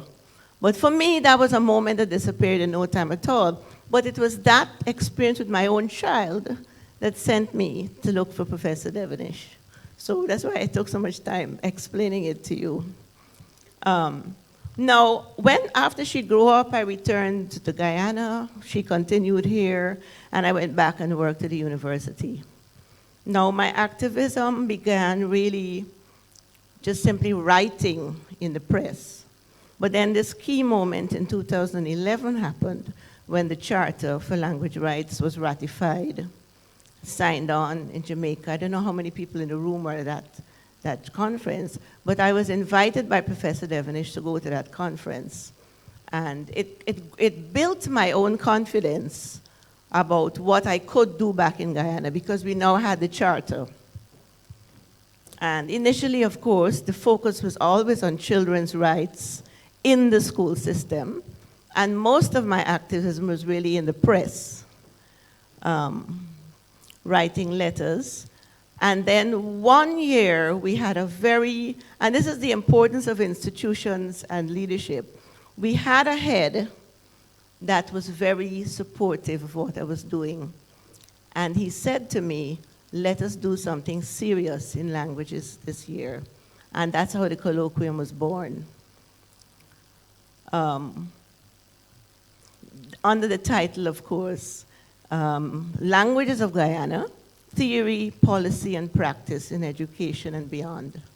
And I was fortunate to get Guyana's most significant linguists to fly home on their own, on their own pocket, and the university funded the rest of it. So we had a lineup of people. Professor Robertson gave the keynote address. Professor Rickford came home. Professor Devonish gave the plenary address in the afternoon of the second day. Professor Keen Gibson came home as well. Ms. Jaggernaut came home. And we had a visitor. Some of you might know Professor Nicholas Farraklas from Puerto Rico. Now, what was significant about that colloquium is to my mind, was the audience. Ordinary teachers and students who had not been exposed to that kind of presentation before. And what all the linguists in the room attempted to do was to connect them to the reality of language, language and its relationship to history, culture, education. I remember Professor Robertson stressing that the church is significant because the church understood that you needed to know people's language. You needed to know that people need to get the knowledge in their own language. And he stressed that. So without apology, what I tried to do at the colloquium was get the ordinary teachers and students to understand that we could, that scholarship, in fact, could shift that discourse, that diglossic discourse, to understand that all our languages were equal, and that they could actually play a part in transforming the socio-cultural, socio-political landscape. Now, at the end of the colloquium on day 2, what we did was put the participants into 18 groups. And Professor Robertson asked them 3 questions. How many languages are in your communities? What would you like to see happen in education in those languages? I can't remember what the 3rd question was. But almost every group, not almost, all the groups came out with a kind of action plan that they all wanted to see bilingual education in the school systems. This is 18 groups, and we had participants from every single linguistic community in Guyana. All the 9 indigenous languages that we tend to speak about, and the Creole. So, well, really now I'd like you to hear a bit about Tamir's journey, how she came to Guyana, and what happened subsequently. So in terms of how did I get there? Guyana, that was nowhere on my list. Of course, I've been to Guyana on field trips with Prof before. As you know, students, we always need to go on these field trips. But this time, I had no plan of going to Guyana. I got back from Geneva, where I completed my PhD, and I was on my way to China to take up a job to teach English. But then Prof spoke to me. He asked me, there's this opportunity in Guyana. Why don't you go to Guyana? I'm like, no, Prof, I'm not going to Guyana. I've done everything, really. All I need to do is to book my flight, because I had already got my work permit and everything to go to China. But then I thought about it, and I was like, okay, then maybe it's better to go to Guyana. At least I won't be necessarily teaching boring English. Sorry for the English teachers. But I'll be doing what I love, which is linguistics, working in the field, working with Creole languages, etc., etc. So, of course, I changed my mind. I went back to Prof. Is it still possible for me to go to Guyana? He was like, yeah, sure. Just send your CV to whoever and blah, blah, blah.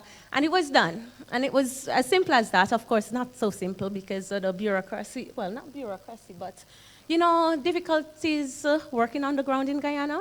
But anyway, I got there, and immediately I was put in contact with Charlene Wilkinson, who, of course, I realized was somewhat struggling with her motive, which is similar to mine in terms of the Guyanese languages unit, to set up this language unit for advocacy in Creole languages and so on. So she had a proposal to set up the Guyanese languages unit some years ago, which was rejected at the faculty board, and we decided that we're going to look back at the proposal and represent it at the at the faculty board. This time we presented the proposal, and it was accepted. So we became the formal informal working group became the Guyanese languages unit.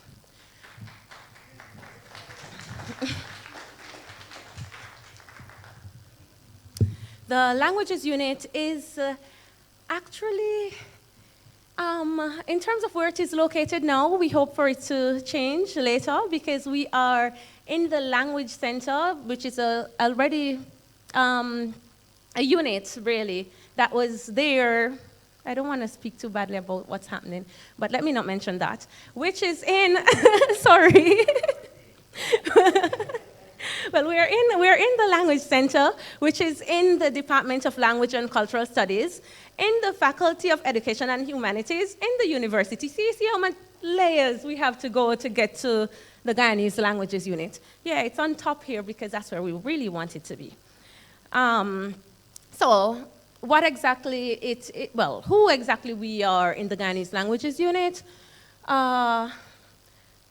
Charlene, myself, a few other colleagues who are working with us, but of course, in terms of structure, we have not gone there as yet. In terms of the GLU, what are we doing? We aim to be the base for Guyanese language in working on issues relating to Guyanese languages, internationally, locally, whatever. We aim to integrate what we're doing in the faculty at the moment with what we plan to do in the Guyanese languages unit, using the students as our core in terms of collecting data for us and engaging in linguistic fieldwork. To provide support for teachers who are currently teaching Guyanese Creole students.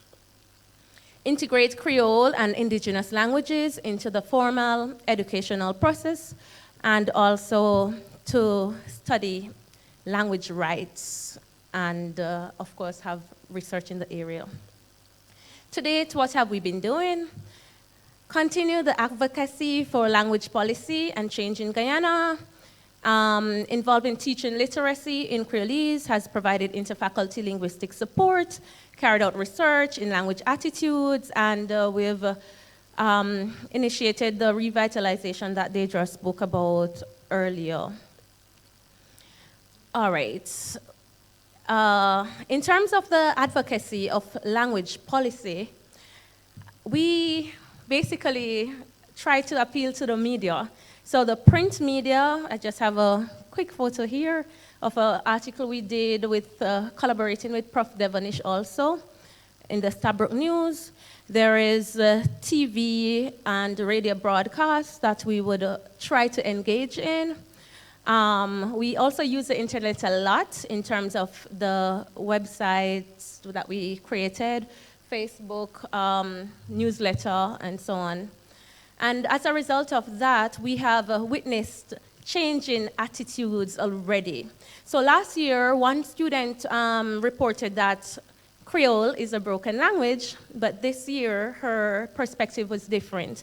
In the New Road newsletter, she stated that Guyanese Creole is something we should own because it is ours to keep. In the interest of time, of course, I don't need to go through that. Importantly also, we had a lengthy debate. I mean, not a long time span, but like every week, every couple of days, there was a new article in the Stabrook News. And Mr. Ori, his stance was that learning Creolese is a waste of time and valuable resources. It is not our national language, nor is it our mother tongue. But in May, which is just 2 months after all this debate, I'm happy to read that his response in the paper was, I have changed my mind about the teaching of Creolese at a university level. Teaching Creolese does promote growth of the Guyanese culture, which will have an immeasurable value to Guyanese. In terms of the indigenous languages, also, I just quickly quote the minister here, where he says, if our indigenous people do not know their language, they are not complete. Okay, so teaching literacy in Creolese, we have done workshops and summer course. Of course, teaching literacy also is involved in some of the core courses that I teach to the students. We have developed basic materials like an alphabet card and a workbook that we use to teach the language. I had a video there, but I won't bother to waste. No, sorry, just use time to play it. Definitely not waste. In terms of, it's a video where we have Charlene teaching. If we have time at the end, definitely I'll do that. In terms of the initiatives, again, we have the interfaculty support, where we are working, or we are working with the Faculty of Health Sciences with a contact study, where we have done some transcriptions for them using the Guyanese Creole writing system, because they realize that it is difficult for them to do their work when the speakers are actually speaking the Creole language and they can't transcribe it. In terms of the language attitude surveys, here, I won't go through this at all, but what we find here is that we did 2 sets of surveys, where you have the general language attitude surveys, which is the pattern bars, and the solid bars are language attitude surveys specifically for teachers. And what we find is that the attitudes that the teachers have are generally more positive, which is a good thing for me, because these are the persons who are there to teach the children. So later on, if their attitudes are positive, we expect that the society will become positive at some point.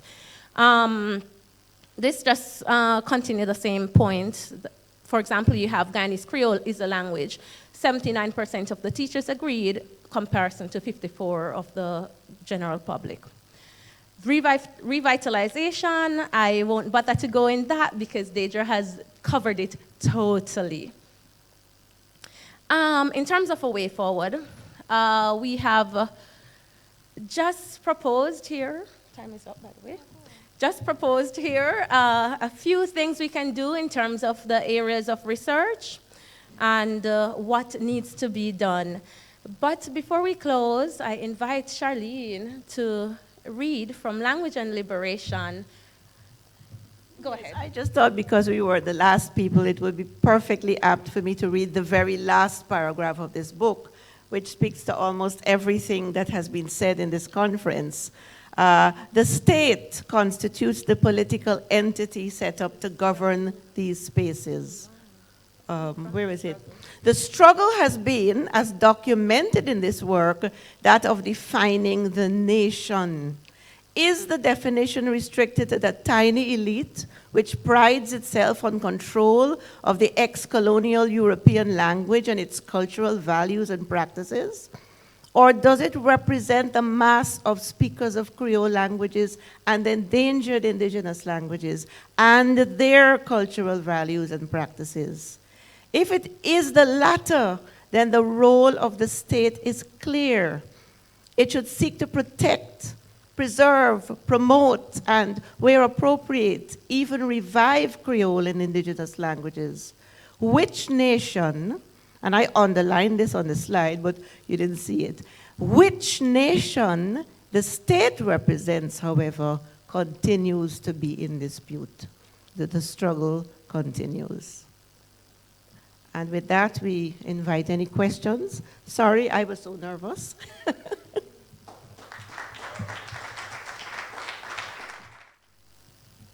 Having done this in Jamaica, if that makes what you're doing any easier, and I'm looking at the comments that you posted pointing to a quick turnaround in terms of the attitude of the student, quick turnaround of the journalist. Now, everybody would have followed what was happening in Jamaica.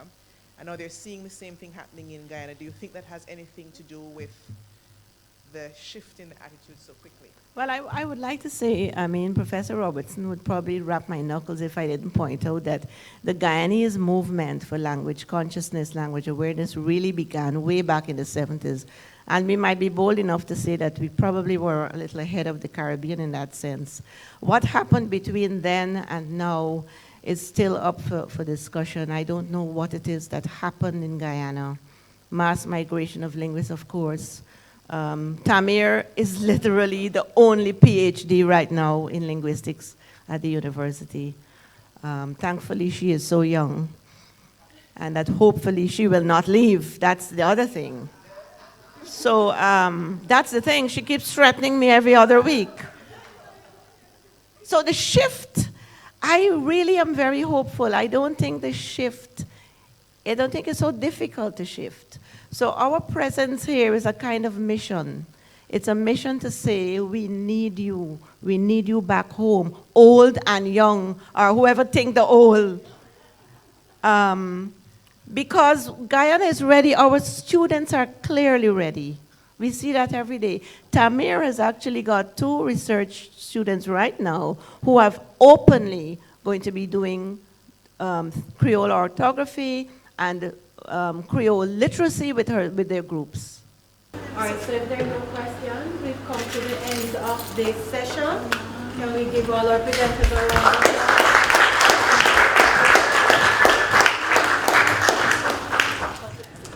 So, evening everybody. Evening everybody. Evening. Alright, so from yesterday we are talking about how Professor Devonish build up institution, but the English word institution, remember me about Madhouse. So, me are go saying build up place. And we are saying build up place we make out of black and cement. But in build up things, them what happen in the place too. And me thinking build up the building them because people use the building and are people him interested in, are people him care about. But me would lie if me never say that him no mash down people too. He mash down people when him mind tell him say the foundation not strong and never build upon source of sand. But then him take him time and build them up back, little by little, build them up strong, so till not even them can believe. Somebody tell me, say, when them young, them they think say them could have changed the world. But now that them get old, them find out say them can't do it them one. Devonish realized that long time. And that make him join company with so much different people. Fast in a education people business, him fast in a music people business, in a literature people business, psychology, economics, geography, and enough other else things. I'm sure we say you can do enough more things when you join up with other people. So tonight, we are going to hear from one of them people there, the patois doctor, Charlene Cooper. All right, so there was an introduction written for Professor Cooper by a student of mine, Anisha Walker, but she fell ill and couldn't make it. So just pretend as if you have heard it, and I'm going to say that before I knew of a Hubert Devonish, the public intellectual language was Charlene Cooper for me. So I used to read her articles in Jamaican, written in the Cassidy system, in the Jamaica Observer, her bilingual column at the time. And so I couldn't figure out, why people were having problems reading the Cassidy system. So she has been that public face for a very long time. She's also an institution builder, having started the Reggae Studies Unit, having headed the Department of Literatures in English, and contributed to UE in various ways. But her role as a public intellectual, and Professor Devonish would know this, has made her a beaten stick. So she's kind of the go-to name after Devonish that everybody likes to hate when it comes to patois. So tonight she's going to tell us about her collaboration and her academic and personal friendship with Professor Devonish over these many years. Put your hands together, please.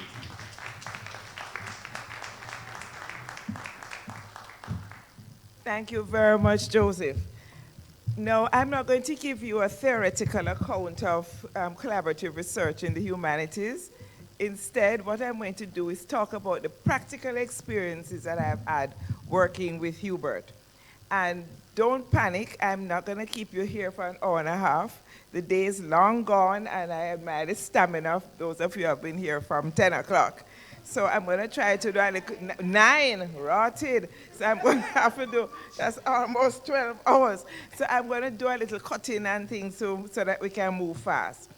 Now, I met Hubert in 1980 when I came to teach at Mona in what was then the Department of English, now Literatures in English, and soon to be rebranded yet again to introduce film studies, or FLIM as we say in Jamaican Creole. Hubert was teaching in the Department of Linguistics and Use of English, which has evolved into Language, Linguistics, and Philosophy. We soon discovered that we had shared interests in Caribbean languages and literature. But Hubert was a strict gatekeeper.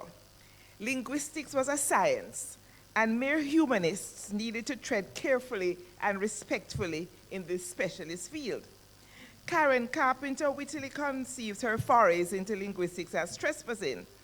I think of my own explorations into protected territory as moonlighting, with all the transgressive associations of secretive night work.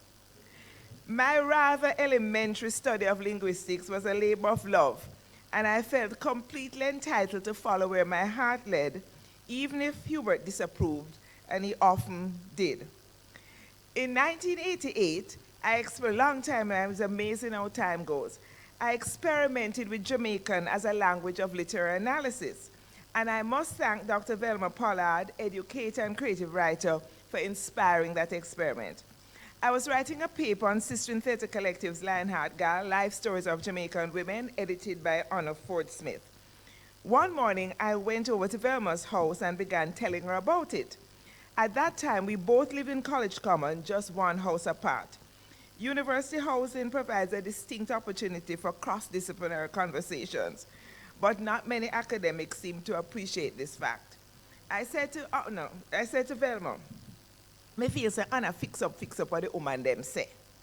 Velma's laugh in response went something like this. You see, you literature people, by the time you don't write the paper, it's not going to sound nothing like that.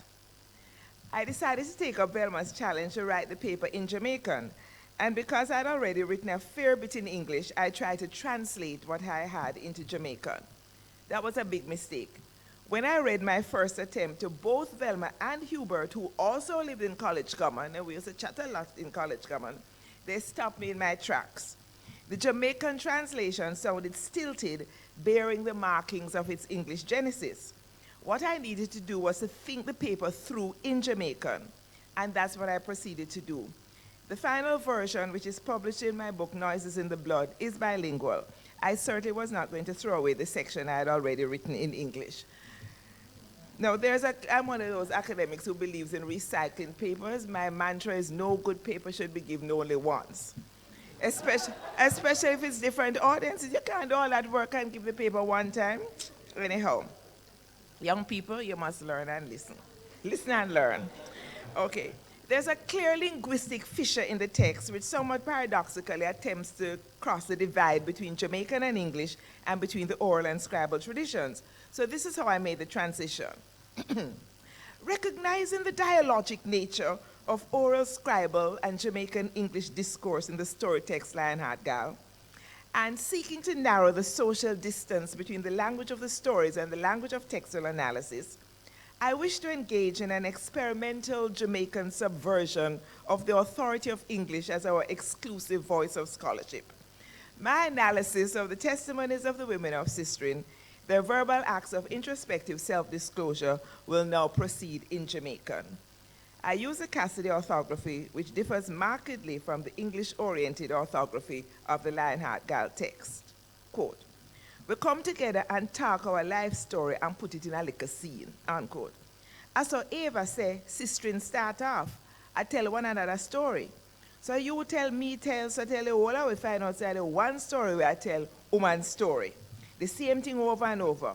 But it's not easy to get up, tell people your business, man. It take plenty heart. Suffolk say in a fair story, she said, quote, "Plenty women used to talk about the children that we have and the baby father problem. At first, me was shy to talk about myself. The impression women always give me is that them is a set of people who always lap them tail, take your name, spread tablecloth. But it feels sort of funny at the time having children for two different men, especially since me never like Archie. Me never discuss it with nobody. When we come meet Didi and hear she talk about her baby father and how she hate him after she get pregnant, me say, well, if you can't say your own, me can't say mine, for we actually depend on the same thing. Me and she start talk about it," unquote. So here's my language of analysis. And at the same facts as she come to find out so that the things them that happen to us just because we are woman, them the things supposed we call politics. Just like any of the other big things that we are going in a politics, as the one Peter Tosh him said. Then what a way then kill him off? Me don't know if I big politics that are like a politics, but sinting must in a sinting. But that is another story. And the oil that fries sprat can't fry jack. So small fry, all like me, not supposed to business in a them the things. Now, for the Lionheart Gal essay, I asked Celia Blake, who was then a graduate student in the Department of Linguistics and Use of English, to convert, can you imagine Celia, to convert my chaka-chaka writing system into Cassidy. And my decision to use a specialist orthography, which Hubert certainly approved, marked a departure from conventional wisdom. Popular orthographies for Jamaican depend exclusively on English orthography, what I call colonialism inscribed. With varying degrees of skill, amateur linguists adapt the notoriously irregular writing system of English to suit the sounds of Jamaican. Now, the dependence on English orthography has decided advantages for readers already literate in English. They know the spelling conventions such as they are. Although there's often wide variation in the representation of sounds in the individualized systems of each writer, readers can usually figure out what the symbols mean. The common English orthography base makes the idiosyncratic systems mutually intelligible, as we see on the internet now. Mervyn Morris, editor of Louise Bennett's selected poems, Mikey Smith's Itacom, and Jean Breeze's Rhythm Ravings, gives a common sense rationale for the writer's choice of an English-looking orthography for Jamaican in his essay, Printing the Performance, quote, "But anxious not to be rejected unread, most of us have chosen compromise. The most common, if inconsistent, approach is to write the vernacular for the eye accustomed to standard English, but with various alterations signaling Creole." Skipping a little bit. For potential readers of Jamaican who are not literate in English, the consistency of the Cassidy system is advantageous. Vernacular literacy can be acquired in a coherent system unmarred by frustrating exceptions to every rule. Access to literacy, not necessarily literacy in English, is thus facilitated. Conversely, the reader who is already literate in English is forced to temporarily surrender the privileges of literacy. This loss of status levels new and old illiterates, narrowing the social distance between privileged and non-privileged groups. Now, a year later, I collaborated more substantively with Hubert on another academic project. Longtime Gleaner columnist Maurice Cargill had written one of his usual contemptuous articles with the mocking headline, "Corruption of Language is No Cultural Heritage." He attempted to ridicule the lucid arguments made by Dr. Myrtle Thompson in support of bilingual education for Jamaican students in an article also published in the Gleaner. For more than 2 decades, Dr. Thompson taught use of English at Mona, and she certainly understood the complexities of language teaching and learning in Jamaica. With typical disdain, Cargill argued that Dr. Thompson, quote, would like to see patois retained as part of our cultural heritage and believe that it can occupy that honorable place alongside the teaching of standard English, unquote. Cargill made his own position absolutely clear. Quote, I, on the other hand, take the view that if it is what is called our cultural heritage, it is a lousy heritage redolent of slavery, and that if we keep on saying it is a great thing, it merely encourages its continued use until it will finally swamp what remains of standard English in Jamaica. Of necessity, most people have inherited patois, but I see no reason to make a virtue of necessity, unquote. Making a virtue of necessity, I knew that it was imperative to respond to Cargill and in the Jamaican language. Too often we defend the Jamaican language in English. In addition to writing the response in Jamaican, I also decided to use the Cassidy orthography again. Not now for an academic audience, but for a popular one. This time I asked Hubert to convert my chaka-chaka spelling into the specialist writing system which I was just beginning to learn. Hubert readily agreed. The headline I came up with for the article was, Chow, Mr. Cargill, respect due. It was primarily a reference to Cargill's disrespect for the Jamaican language, but also for Dr. Thompson. First, he assumed she was male, and then when he was corrected, he made matters worse. Quote, Miss Thompson, or is she Miss or Mrs.? It did not seem to have occurred to Cargill that she could have been doctor. Unfortunately, there was Guyanese Creole interference in Hubert's rendition of my Jamaican Creole headline. Respect became respect. But I had so much respect for Hubert's authority as the expert in the field, I didn't dare proofread his text, and so I didn't pick up the error. And there were a couple of other errors that might have been made by the Gleaner proofreaders. There was English interference in the spelling of some words. For example, bark was not spelled B-A-K, tu was not spelled T-U, and off was not spelled A-A-F, off and bark and tu. But these spelling errors were relatively minor. The substance of the article was what really mattered, and it generated quite a bit of controversy. This was the first time that the Cassidy orthography was being used in a newspaper article, as far as I could tell. And what irritated so many adults was that their children could easily read the text and they could not. Liberated from the vagaries of English orthography, the children easily decoded the unfamiliar text. And so did adult readers who were receptive to the new orthography. For example, Mr. Andrew Sewell, a Rasta man who used to deliver mail in College Common, read and understood the article. Now, Mr. Sewell is supposed to deliver letters and not discourse on letters, but he was a very sensible man. And he went straight to the heart of the matter, quote, it filled the space of our real African language, unquote. The very strangeness of the orthography restores to Jamaican its integrity. It gives the language and its speakers presence, a political issue. Mr. Sewell's full, the preferred Jamaican equivalent of the English fill, fulfills an expectation of completion and closure in the transfer of culture across the Atlantic, filling up the void of that, quote, deep amnesiac blow, unquote, that was a missing passage to cite the early Derek Walcott, his poem Laventille. So here's my response to Morris Cargill. I may not be able to read all of it, but I'll give you a little of the flavor.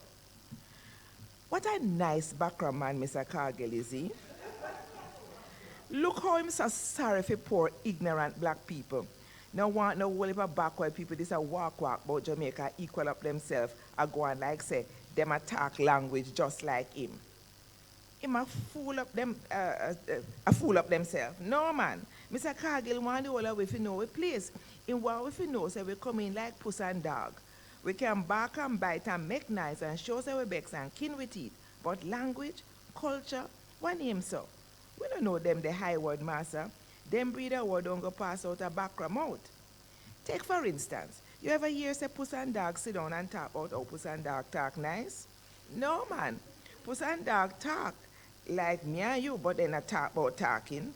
That's what Mr. Cargill would have called abstraction.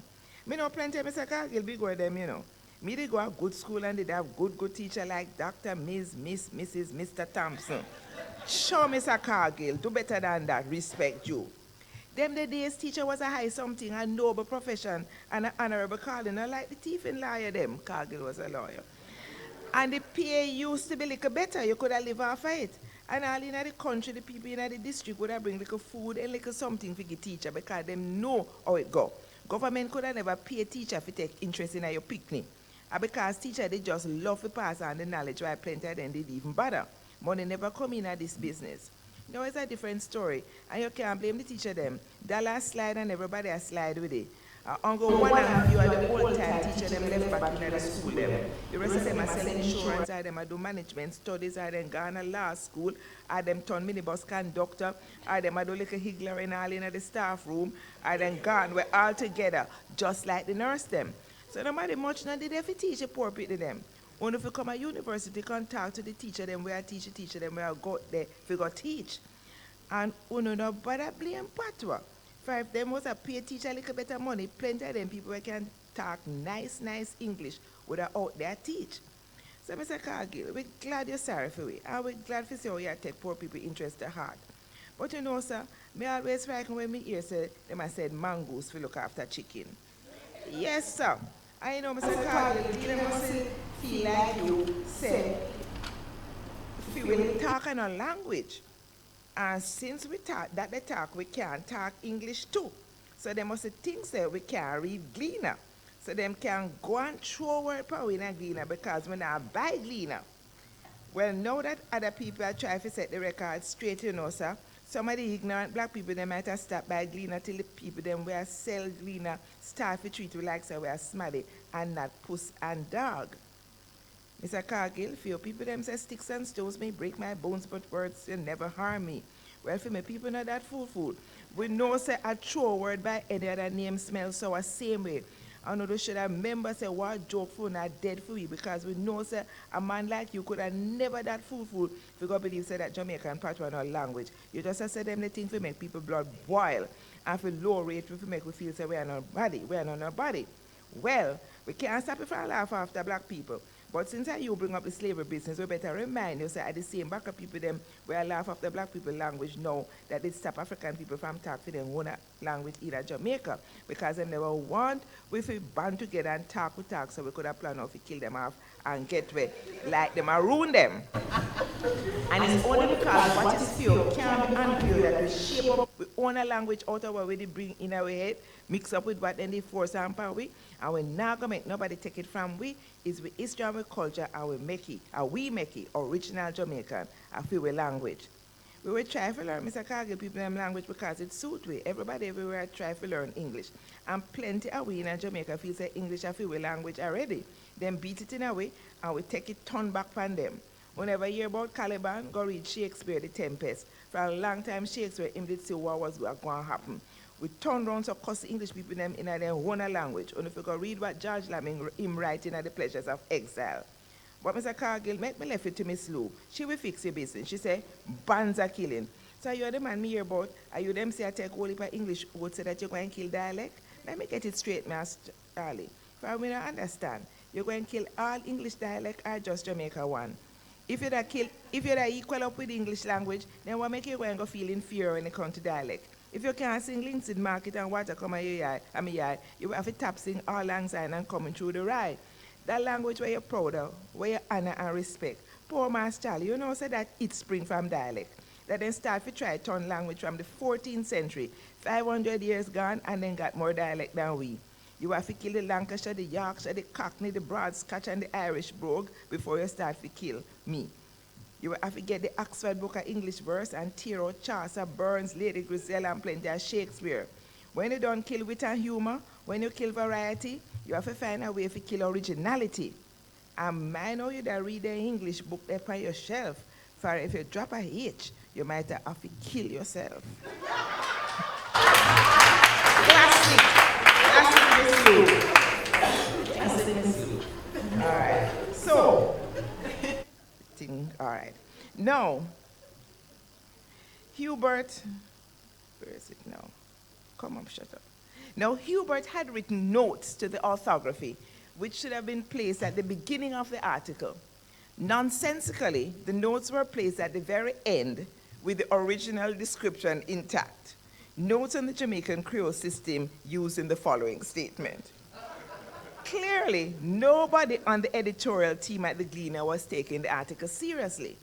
Nevertheless, that newspaper article, produced out of the collaboration between Hubert and me, played an important role in enabling me to write a bilingual newspaper column for the Jamaica Observer starting in 1993. Can't believe it, 25 years ago. Much to the distress of the editors, I insisted that the Jamaican language was married to English, just like scarce and plentiful produce in the market. If they wanted a column at all, they would have to take it in both languages. I called the column Woman Tongue. I substituted a U for the O in woman, and put both the W of woman and the UE of tongue in parentheses to simultaneously signify English and Jamaican. And despite the constant attacks from readers who were angered by my use of Jamaican, the column was an important affirmation of the value of Fiwi language. As recently as this month, a man greeted me on the street with woman tongue. I asked him, you still remember that? I stopped writing for the Observer 20 years ago, and it was all because of Mutty Perkins. I don't have the time to tell that story here. You can visit my blog, Jamaican Woman Tongue, for details. Now, in 1992, Hubert and I began collaborating on a truly innovative academic enterprise, reggae studies. In December that year, Olivia Babsy Grange, who was not a minister of government at the time, as you know, she has important roots in the music industry, she organized a seminar on reggae music as a business, hosted by Shang Music, Inc. and Sandosa Limited in collaboration with the Eagle Merchant Bank, the National Commercial Bank, and the Trafalgar Development Bank. The primary purpose of the seminar was to explore ways of establishing a venture capital fund for the industry. But attention was also paid to the culture of reggae. I was invited to present a paper that I titled Cultural Implications of Marketing Reggae Internationally. I focused on the mixed reception of Buju Banton's anti-homosexuality song, Boom Bye Bye. I prophetically argued that the fate of that controversial song in the international market, particularly in the US and the UK, where highly politicized LGBT activists wield substantial power, was a test case of the degree to which local Jamaican cultural values could be exported without censure into a foreign market. I asked a number of questions. How then should the reggae artists respond to this marketing problem? Adapt the message to suit the export market, sacrificing authenticity for airplay? Should the artists do one kind of song for the local market and another for export? Admittedly, in the age of the internet, the distinction between local and international markets is purely academic in the worst sense of that word. Should the reggae artists risk censorship in order to maintain the cultural integrity of the Jamaican way of seeing the world? In my role of cultural critic, I assumed the burden of communal responsibility for the youthful DJ who had put himself at risk by running up his mouth. I concluded my presentation with a clear warning: the DJ must learn to censor her himself, otherwise somebody else will do the censoring. The reception of my presentation by the local Jamaican audience was so positive that on my way home from the Jamaica Conference Center, it occurred to me that the reggae music industry would benefit from academic support that could be provided by the University of the West Indies. A proposal was submitted to faculty board and approved. The Reggae Studies unit was placed within the Institute of Caribbean Studies and launched in the 1994 academic year. I was appointed as a coordinator. Now, 22 years later, the Institute issued a call for papers for a conference in which I was described as a co-founder of the Reggae Studies unit. I immediately sent an email to the director with the following recommendation, quote, instead of designating me as co-founder of the Reggae Studies unit, I'm suggesting that you just say that I conceived the Reggae Studies academic program at Mona, unquote. Now, one of the problems that arise within large institutions like the University of the West Indies is that latecomers do not always know the history of particular enterprises and so make unfounded assumptions. Even though there are countless minutes of meetings, these are not always consulted. I sent an email to Hubert on the co-founder business, and his initial response was most amusing. Who is it claimed you co-founded it with? I didn't see any duppy alongside you. It was your idea, and you asked me to help you write it up. It was you who stood on the stage at the Creative Arts Center, I think, and collected the first financial contributions for the center. Didn't notice any shadows alongside you, but then my eyesight has always been bad. Hubert later sent me an even more explicit mail on the matter, copied to both the director of the Institute and the dean. Dear all, I hadn't up until now been privy to the discussion about the founding of the Reggae Studies unit, originally conceived of as the International Reggae Studies Center. My recollection of the process is that Charlene Cooper came up with the idea. I know I was subsequently drafted in to help with actually drafting the proposal, help which I rendered on Charlene's front veranda in College Common. It's the importance of residential community. I gather that my name may have been attached to the draft. If that is so, this was most likely at Charlene's insistence, given her stubborn determination to always call my name when she speaks of the origins of the unit. Charlene was the advocate for the proposal right through the institutionalizing process, the person who presented it at the various levels of the university. She was both, therefore, the originator of the idea and the driving force behind it being set up, arguing for it at all levels. This is the amusing part. If I played any role, it was as a willing conscript, carrying out functions which I was asked to perform to assist, helping as I would any colleague in pushing forward with any ideas that they may have. I'm a little embarrassed that her generosity in acknowledging my role may be distorting history. This is a really funny part now. I can claim no paternity here, either natural or via in vitro fertilization. The Reggae Studies unit is, as with many of Caroline's ideas and projects, a product of immaculate conception. She is, as we all know, very capable of coming up with bright ideas on her own and implementing them. Hope this clears things up. Now, Hubert's witty email does not indicate the full extent of his drafting. Even if he was not the baby father, he certainly played an important post-conception role. He fleshed out my ideas, bringing a multidisciplinary perspective to the enterprise. Of course, there was language and literature, and media and communications, but also physics for the study of sound technology. Our vision was rather grand, and Hubert remained a constant supporter of the unit through all its ups and downs, like a good parent, whether biological or adoptive.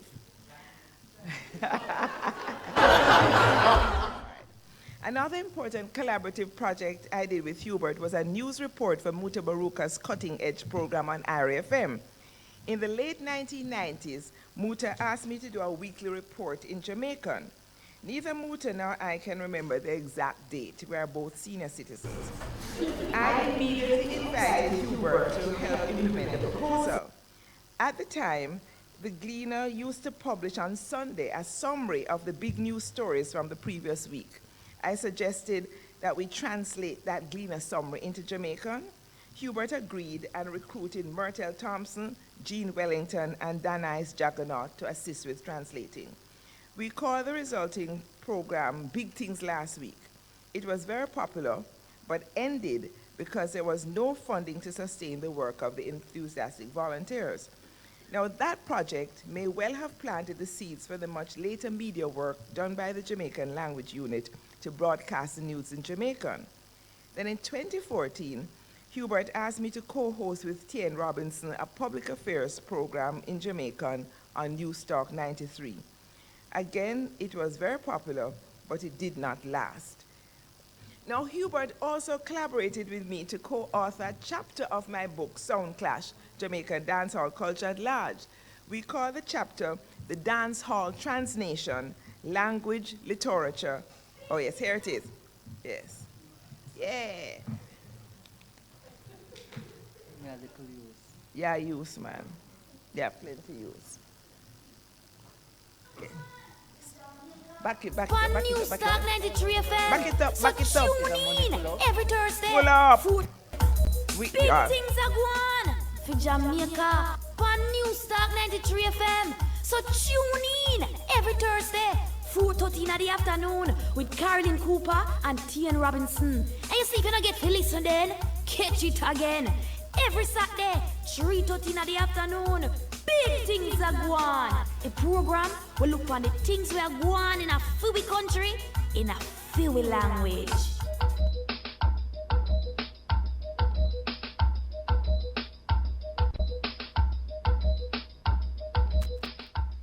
Yes, big man. things are going yes, in a yes. Fubi language. Yes, yes, yes. Well, one more week, man. Tell us Yes. the year around this is June. June. Jesus. Before you know it, year done. Year done. Summer, then Anyhow. Christmas, then year done. Anyhow, good to be back with you, no? By Yeah, the way, man. on the calling, you know, can give the people the number. Yeah, man, calling, man. 702-2585, 702-3470, 977-7638. Digicel 618-1823. Yeah, man. And if you want text, number 899-7657. I hate that. Yeah, a long time we know you're not from. A long time we know you're nobody so say no out nothing. there listening, no. Exactly. And if you call in, I make we know, say, boy, say, where we are doing, I like it. Yeah, Not man. you, my friend. Straight. Yeah, man. Yeah, man. So we have one nice program. Yeah, man. Tell them about it, Tien. Tell them. This a brother here, him a put a long time I put on play, and him put on play for all high school pitney them, if you can watch him play, and Mhm. film play them about school pitney straight, and what go in a classroom about young people, and how young people stay. Where name? Force ripe. Where him name? Oh, Fabian Barrett. Hey, I'm a teacher. I know about the teacher runnings. Why we don't know about it, but he know about it. Yes, And I he like play him. them force ripe. Yeah, man. When they look at pitney them force rap, especially like a girl pitney them. Girl pitney them, force when rap. them a rush to get out for calling and know say, oh, it's so sweet to be one like a picnic. They don't understand. I run in a big woman business where they don't And if know for them. force right, who out there know what force right be? Just a little taste of it. Now, back to the article that Hubert quoted with me in the book, Sound Clash. Now, my writing style is quite different from Hubert's. I suppose he would say his is scientific and mine is metaphorical. So we had to negotiate to end up with a language we would both consider representative, and I think we succeeded. Now, as I come to the end of my presentation, I must talk about, to be fair to the process, I must talk about some instances in which collaboration did not work out as I had expected. About 5 years ago, I had the idea to establish at Mona a multidisciplinary cross-faculty center for the creative industries and cultural enterprise. It was an outgrowth of the degree program in entertainment and cultural enterprise management that the Reggae Studies unit had established and offered for a year before a former dean appropriated it for the Institute of Caribbean Studies, refusing to give the unit access to the funding earned from teaching summer school courses, university politics. But that's another story. Naturally, I shared the proposal with Hubert and later Deborah Hickling, whose expertise in the field enhanced the draft. When the proposal was submitted to the campus principal, I included both Hubert and Deborah as co-authors because of their input. The proposal did not receive the support of the principal, who informed me that it was not supported by my faculty. It was in fact sabotage from within. I was asked by a faculty member who must remain unnamed if the center was a post-retirement project. It was not. I retired as soon as I could. Now, as you might have heard yesterday evening, Dean Warriboka asked Hubert to develop a new interdisciplinary degree program for the faculty based on my proposal and his input in it. Now, I thought Hubert could have asked me to collaborate, but he did not. And I should have learned from that experience that academic collaboration, like sex, must be consensual. But I did not. Last year, when I thought that the Jamaican language unit was turning 10, it was actually 15. I asked Hubert what he was going to be doing to mark the occasion. He said that because of resource constraints, both human and financial, it seemed unlikely that the anniversary would be marked. Now, I did not read the subtext of that statement carefully enough and blithely offered to give a lecture. Hubert sent the following email. My dearest Caroline C. You must be cautious when you hear those kinds of things, you know, ladies. My dearest Caroline C., thanks for the offer, which is eagerly accepted. The Cassidy LePage Distinguished Lecture Series, special lecture celebrating 15 years of JLU. Caroline Cooper, Disguise of the English Language, Louise Bennett's and Nancy Poetics. Tentatively on International Creole Day, Thursday, 26 October 2017, we'll try to get the undercroft for 5:30 p.m. And I'd also asked him about what happened to our program, Big Things. Go on. On Big Things, we had suspended, waiting to restart when we got restored our slot of new staff. Still negotiating on that one. Thanks again for all the support and solidarity through the years. You made the long journey of 15 years seem short, 10 years. We'll be in touch in about a week once planning for the lecture gets underway. Now, to sustain my unscientific carnal metaphor, let me tell you that appearances can be very deceiving in academic matters as in sex. Remarkably, in his introduction of me at the lecture, Hubert outlined all of the many times I had trespassed in linguistics. I was alarmed, but it served me right. I had forced myself on the JLU and had to take full responsibility for my coercive actions. Despite this error of judgment on my part, I must state unequivocally that the sustained pleasure of consensual collaboration with Hubert on so many subjects for more than 3 decades is long-lasting. One of the highlights of our academic intercourse, was Hubert's unsolicited invitation for me to give the closing plenary lecture at the 21st Biennial Conference of the Society for Caribbean Linguistics held at Mona in 2016. I spoke on the topic, To the World, Reggae, Dancehall, and the Globalization of Jamaica. I was definitely not trespassing at that conference. As Hubert joins me in retirement, I hope that in these golden years, we will find other academic work on which to enthusiastically collaborate. Big up Hubert, nuff respect you for true.